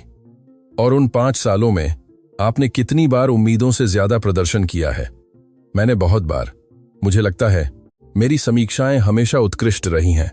अंजलि ने धीरे धीरे सिर हिलाया, अपनी डेस्क से रिया की फ्रेम की हुई तस्वीर निकाली। उन्होंने उसे देर तक देखा। 5 साल की उत्कृष्टता को एक गलती से मिटाना नहीं चाहिए, खासकर एक सॉफ्टवेयर की खराबी के कारण। उन्होंने गहरी सांस ली। आपको नौकरी से नहीं निकाला गया है, संजय, लेकिन आप आईटी टीम के साथ काम करेंगे ताकि यह सुनिश्चित हो सके कि यह समस्या दोबारा न हो, और आप एक सिस्टम सत्यापन पाठ्यक्रम लेंगे। कंपनी इसके लिए भुगतान करेगी। संजय राहत से बेहोश होने वाला लग रहा था। धन्यवाद श्रीमती, धन्यवाद। मैं और संजय। अंजलि ने उसे बीच में टोका। मुझे अफसोस है कि मैंने आपसे कैसे बात की, आपको बेवकूफ कहने के लिए। यह पेशेवर नहीं था और यह उचित नहीं था। मुझे उम्मीद है कि आप मुझे माफ कर सकते हैं। अब संजय खुले तौर पर रो रहा था। वह कार्यालय से बाहर निकलते हुए बार बार सिर हिला रहा था, जब दरवाजा बंद हुआ, अंजलि ने रोहन की ओर देखा। तुम्हारे पिता सही थे सब कुछ के बारे में, और तुम एक ऐसी मां के लायक हो जो तुम्हारे बुरे सपनों की नायिका न हो। रोहन कार्यालय में आया और सभी को आश्चर्यचकित करते हुए उसने अपनी मां को गले लगा लिया। वह एक पल के लिए जम गई, फिर उसकी बाहें उसके चारों ओर लिपट गईं, उसे ऐसे पकड़े हुए जैसे वह छोटा बच्चा था जो वह कभी था। मुझे अफसोस है, अंजलि ने उसके बालों में बुदबुदाया। सभी सालों के लिए, सभी बार जब मैंने तुम्हें महसूस कराया कि तुम पर्याप्त नहीं हो, मुझे उस कारण में बदलने के लिए जिसके कारण तुम्हें बुरे सपने आते हैं। आप अलग हो सकती हैं मां, रोहन ने कहा। आपने अभी अभी यह दिखाया है, बस इसे चुनते रहो। उस रात बाद में अंजलि ने मुझे अपने कार्यालय में बुलाया। वह अकेली खिड़की से शहर की ओर देख रही थी। मैंने सोचा था कि यह आसान होगा, उन्होंने बिना किसी प्रस्तावना के कहा। मैंने सोचा था कि एक बार जब मैं बदलने का फैसला करूंगी तो मैं बस बदल जाऊंगी। वास्तविक बदलाव सबसे मुश्किल चीज है, मैंने उनसे कहा, क्योंकि आप दशकों के पैटर्न, प्रवृत्तियों, रक्षा तंत्रों से लड़ रही हैं। मैं आज लगभग इसे बर्बाद कर रही थी, लेकिन तुमने नहीं किया। यही अंतर है। वह मेरी ओर मुड़ी, और पहली बार जब से मैं उनसे मिली थी, मैंने उनकी आंखों में कुछ ऐसा देखा था जो मैंने पहले कभी नहीं देखा था। वास्तविक आशा। क्या आपको लगता है कि राजेश को गर्व होगा? मैंने उस आदमी के बारे में सोचा जिसने इस जटिल और टूटी हुई महिला से 40 साल तक प्यार किया था, जिसने उसे किसी ऐसे व्यक्ति में बदलते हुए देखा था जिसे वह पहचान नहीं पाया था, जो यह उम्मीद करते हुए मरा था कि वह अपना रास्ता वापस ढूंढ लेगी। मुझे लगता है, मैंने सावधानी से कहा, कि उन्हें गर्व होगा कि आप कोशिश कर रही हैं, और यही वह सब है जो कोई भी मांग सकता है। कोहिनूर रसोई रेस्तरां में उस रात के 6 महीने बाद मैं उसी हॉल में खड़ी थी जहां सब कुछ शुरू हुआ था, लेकिन इस बार मैंने घिसी पिटी बरगंडी यूनिफॉर्म साड़ी नहीं पहनी थी। मैंने एक नेवी ब्लू ड्रेस पहनी थी जिसे अंजलि ने जोर देकर मुझे खरीदने के लिए कहा था, और मैं टेबल पर सेवा नहीं दे रही थी, मुझे सम्मानित किया जा रहा था। हॉल भरा हुआ था, 200 से ज्यादा लोग, व्यवसायी, परोपकारी, परिवार, जिन्हें रिया संधू कोश ने मदद की थी। देश के सबसे महत्वपूर्ण मीडिया से रिपोर्टर, और मुख्य मेज पर अंजलि शर्मा, रोहन और नेहा संधू एक साथ। इस पल तक का रास्ता आसान नहीं था। यह 6 महीने के आगे बढ़ने और कभी कभी पीछे हटने के थे। छोटी जीत और दर्दनाक गिरावट के अंजलि लोगों को संसाधनों के बजाय वास्तव में देखना सीख रही थी। गणना करने के बजाय महसूस करना, अजेय होने के बजाय कमजोर होना। लेकिन हम किसी तरह पहुंच गए थे, सभी बाधाओं के खिलाफ हम यहां पहुंच गए थे। प्रिया सिंह, प्रस्तुतकर्ता की आवाज हॉल में गूंजी। मानव गरिमा की वकालत के लिए रिया संधू पुरस्कार प्राप्त करने के लिए कृपया सामने आए। मेरे पैर कांप रहे थे जब मैं मंच की ओर चल रही थी। तालियां बहरा करने वाली थीं, लेकिन जिसने मुझे रुलाया वह नेहा को खड़े होकर, उसकी आंखों से आंसू बहते हुए, तालियां बजाते हुए देखना था। उनके बगल में अंजलि भी खड़ी थी, उसी अभिव्यक्ति के साथ जिसे मैंने पहचानना सीख लिया था, कृतज्ञता के साथ मिश्रित गर्व। नेहा ने ही मुझे पुरस्कार दिया। यह रिया की छवि के साथ एक क्रिस्टल की मूर्ति थी, वही आइसक्रीम वाली तस्वीर जो महीनों से अंजलि की डेस्क पर थी। धन्यवाद, नेहा ने फुसफुसाया जब उसने मुझे गले लगाया, उस चीज को देखने के लिए जिसे बाकी सभी ने नजरअंदाज करने का फैसला किया, शक्ति को जीतने न देने के लिए। जब मैंने माइक लिया, मैंने दर्शकों की ओर देखा। मैंने बहुत सारे चेहरे पहचाने। श्रीमती गुप्ता, जिन्होंने मुझे वह पहली चेतावनी दी थी, रेस्तरां के शेफ राहुल, संजय, कार्यकारी जो लगभग अपनी नौकरी खो चुका था, अस्पताल के डॉक्टर वर्मा, और आखिरी पंक्ति में लगभग छिपा हुआ कोहिनूर रसोई के मैनेजर वर्मा, जिन्होंने मुझे 6 महीने पहले नौकरी से निकाला था। मैं इस पुरस्कार की हकदार नहीं हूं, मैंने शुरू किया, और मेरी आवाज हॉल में गूंजी, क्योंकि मैंने जो कुछ भी किया वह कुछ ऐसा था जो कोई भी सभ्य व्यक्ति करता। सच कहना जब सन्नाटा ज्यादा सुविधाजनक था, गरिमा का बचाव करना जब दूसरी ओर देखना ज्यादा आसान था। मैंने एक विराम लिया, अपने विचारों को व्यवस्थित करते हुए। लेकिन अगर यह पुरस्कार कुछ का प्रतिनिधित्व करता है, तो मुझे उम्मीद है कि यह इसका प्रतिनिधित्व करता है कि हम में से कोई भी मोक्ष से परे नहीं है, कि जो लोग राक्षस लगते हैं वे अक्सर केवल इंसान होते हैं जो अपना रास्ता खो चुके होते हैं, और कभी कभी उन्हें बस किसी की जरूरत होती है, कोई भी जो उन्हें आईना दिखाने की हिम्मत करे। मैंने सीधे अंजलि की ओर देखा। 6 महीने पहले मैं एक ऐसी महिला से मिली जिससे सभी डरते थे, एक महिला जिसने साम्राज्य बनाए थे, लेकिन इस प्रक्रिया में अपनी मानवता खो दी थी। एक महिला जिससे उसके अपने पति को डर था कि वह कुछ ऐसा बन गई है जिसे पहचाना नहीं जा सके। अंजलि ने नजर नहीं हटाई। उनकी आंखें चमक रही थीं, लेकिन उन्होंने अपनी संयम बनाए रखा। और आज वह महिला यहाँ है, इसलिए नहीं कि वह परिपूर्ण है, इसलिए नहीं कि उसने अपनी सारी गलतियां मिटा दी हैं, बल्कि इसलिए कि उसने चुना, हर दिन चुनती है, अलग होने के लिए, बेहतर होने के लिए, वह व्यक्ति बनने के लिए जिसे उसके पति हमेशा जानते थे कि वह बन सकती है। तालियां धीरे धीरे शुरू हुईं, फिर हॉल को भरने लगीं। अंजलि खड़ी हो गईं और मुझे आश्चर्यचकित करते हुए मंच की ओर चली गईं। उन्होंने इसकी योजना नहीं बनाई थी, यह कार्यक्रम में नहीं था। लेकिन जब अंजलि शर्मा कुछ करने का फैसला करती थी तो नियम मायने रखना बंद कर देते थे। वह मंच पर मेरे बगल में खड़ी हो गईं, एक दूसरा माइक लिया और बात की। शुभ संध्या सभी को। मुझे पता है कि मुझे अभी बोलने के लिए निर्धारित नहीं किया गया था, लेकिन कुछ बातें हैं जिन्हें कहने की जरूरत है। उनकी आवाज दृढ़ थी लेकिन नरम। आप में से अधिकांश मुझे अंजलि शर्मा के रूप में जानते हैं, उद्यमी, अरबपति, वह महिला जिसने शून्य से एक साम्राज्य बनाया। जो कई लोग नहीं जानते वह यह है कि मैंने उस प्रक्रिया में कितना कुछ खो दिया। उन्होंने रोहन की ओर देखा, जिसने उन्हें प्रोत्साहन के साथ मुस्कुराया। मैंने अपनी शादी खो दी, हालांकि मेरे पति ने मुझे कभी नहीं छोड़ा। मैंने अपने बेटे के साथ संबंध खो दिया, हालांकि उसने मुझसे कभी प्यार करना बंद नहीं किया। मैंने अपनी मानवता खो दी, हालांकि वह हमेशा वहीं थी, महत्वाकांक्षा और डर की परतों के नीचे दबी हुई थी। उनकी आवाज थोड़ी टूट गई और मैंने खो दिया। मैंने लगभग वह अवसर खो दिया था कि मैं ऐसी व्यक्ति बन सकूं जिस पर मेरा परिवार गर्व कर सके, ऐसी व्यक्ति जिस पर मैं खुद गर्व कर सकूं। वह मेरी ओर मुड़ी। प्रिया ने मुझे बचाया, मीठे शब्दों या कोमल समझ से नहीं, बल्कि उस क्रूर सच्चाई से जिसे मुझे सुनने की जरूरत थी। उसने मुझे वह राक्षस दिखाया जो मैं बन गई थी, और फिर अविश्वसनीय रूप से मुझे कुछ और बनने का अवसर दिया। अब उनकी आंखों से आंसू आजादी से बह रहे थे, लेकिन उन्होंने उन्हें पोंछा नहीं। रिया संधू कोष केवल परिवारों को चिकित्सा खर्चों में मदद करने के लिए नहीं है। यह मेरा वादा है कि किसी और मां को काम करने और अपने बच्चे को बचाने के बीच चयन नहीं करना पड़ेगा। यह मेरी स्वीकारोक्ति है कि करुणा के बिना शक्ति केवल सफलता के वेश में क्रूरता है। वह मंच के किनारे पर चली गईं, सीधे दर्शकों की ओर देखते हुए। और मैं चाहती हूं कि यहां हर कोई कुछ जाने। अगर आपने कभी मेरे लिए काम किया और मैंने आपके साथ क्रूरता की, अगर मैंने आपको बिना करुणा के नौकरी से निकाल दिया, अगर मैंने आपको इंसान से कम महसूस कराया, तो मुझे अफसोस है। गहरा, ईमानदारी से, पूरी तरह से मुझे अफसोस है। हॉल में सन्नाटा पूर्ण था। मैं अतीत को नहीं बदल सकती, लेकिन मैं भविष्य को बदल सकती हूं। और यही मेरा आप सभी से, इस शहर से, मेरी कंपनियों में काम करने वाले हजारों लोगों से वादा है कि मैं हर दिन बेहतर होने का चुनाव करूंगी। परिपूर्ण नहीं, लेकिन बेहतर। वह मंच से उतरी और सीधे नेहा की ओर चली गईं। 200 लोगों के सामने वह घुटनों के बल बैठ गईं। नेहा संधू, मैं तुम्हारी माफी की हकदार नहीं हूं, मैं कभी नहीं होऊंगी, लेकिन मैं चाहती हूं कि तुम जानो कि रिया को भुलाया नहीं जाएगा। उसका नाम हर उस जिंदगी में होगा जिसे हम बचाएंगे, हर उस परिवार में जिसे हम मदद करेंगे, हर उस फैसले में जिसे मैं लूंगी, यह याद दिलाते हुए कि नीतियां कभी लोगों से ज्यादा महत्वपूर्ण नहीं होती। नेहा भी रो रही थी।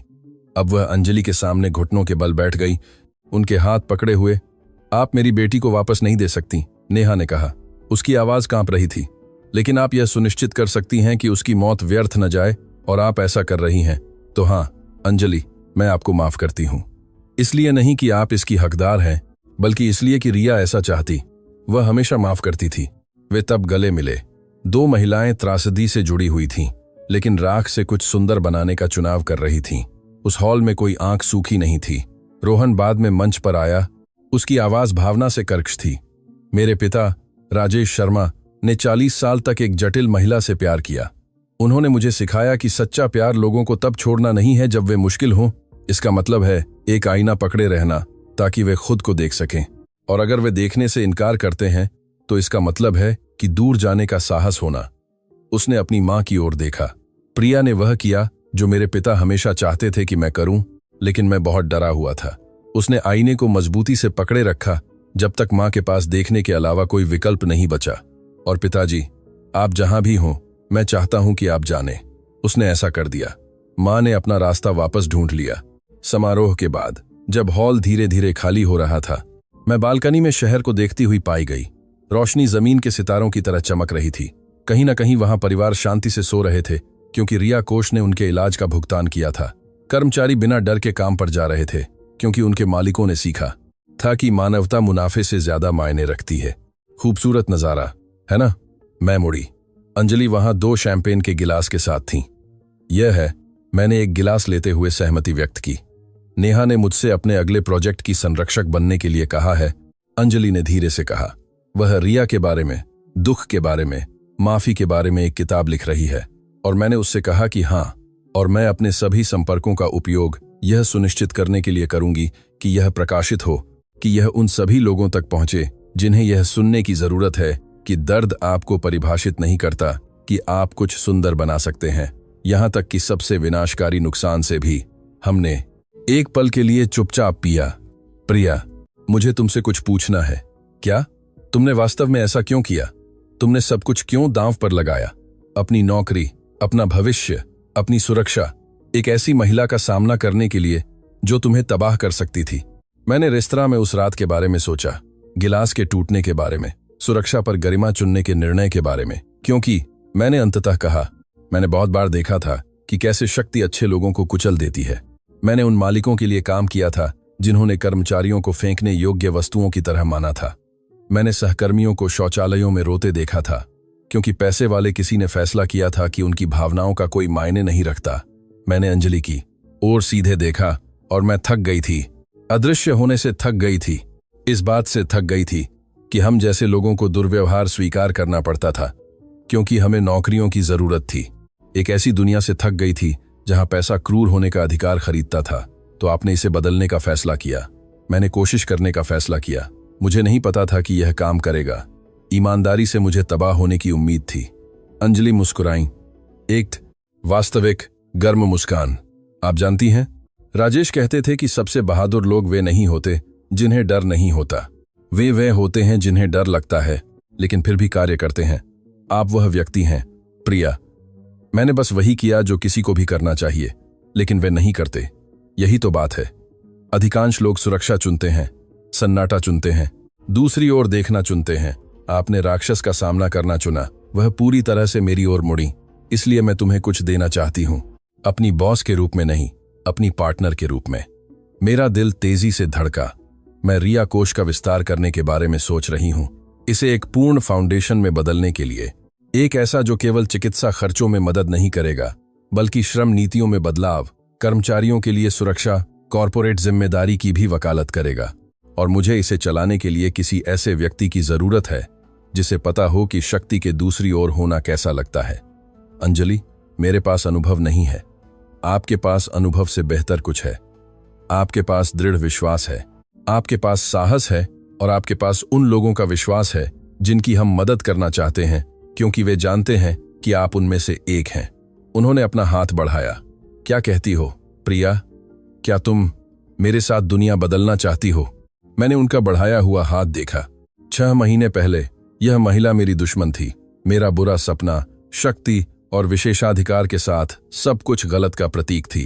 अब वह कुछ अलग थी। परिपूर्ण नहीं, कभी परिपूर्ण नहीं, लेकिन कोशिश कर रही थी, प्रयास कर रही थी, हर दिन बेहतर होने का चुनाव कर रही थी। मैंने उनका हाथ पकड़ा। हाँ, लेकिन एक शर्त पर। क्या? अगर आप कभी फिर से पुरानी अंजलि बनने लगती हैं, अगर आप लोगों को वस्तुओं की तरह मानना शुरू कर देती हैं, अगर आप भूल जाती हैं कि हम यह क्यों कर रहे हैं, तो वादा करें कि जब मैं आपको बताऊंगी तो आप सुनेंगी, कि आप मुझे नौकरी से नहीं निकालेंगी, कि आप मुझे चुप नहीं कराएंगी। अंजलि ने मेरा हाथ मजबूती से दबाया। मैं वादा करती हूं, राजेश की याद में, रिया के सम्मान में, मैं वादा करती हूं। उस रात जब मैं जाने की तैयारी कर रही थी, रोहन मुझे पार्किंग में मिला। प्रिया, रुको। मैं मुड़ी। वह किसी तरह हल्का लग रहा था, जैसे सालों से उसके कंधे पर रखा कोई वजह आखिरकार उठ गया हो। मैं बस तुम्हें धन्यवाद कहना चाहता था, मेरी मां को वापस देने के लिए, मुझे यह सिखाने के लिए कि साहस हमेशा बड़े इशारों में नहीं आता। कभी कभी यह बस सच कहने में आता है जब बाकी सब झूठ बोल रहे हों।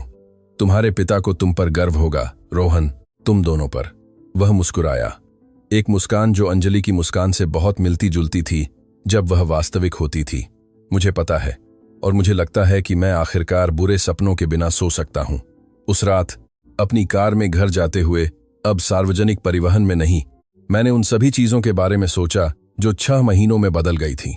मैं एक फैंसी रेस्तरां में एक गुमनाम वेटर के रूप में शुरू हुई थी, उन लोगों को सेवा दे रही थी जो मुझे कभी वास्तव में देखते नहीं थे। मैं एक ऐसे फाउंडेशन की निदेशक के रूप में समाप्त हुई थी जो हजारों जिंदगियां बदल देगा। मैं अंजलि शर्मा से एक राक्षस के रूप में मिली थी।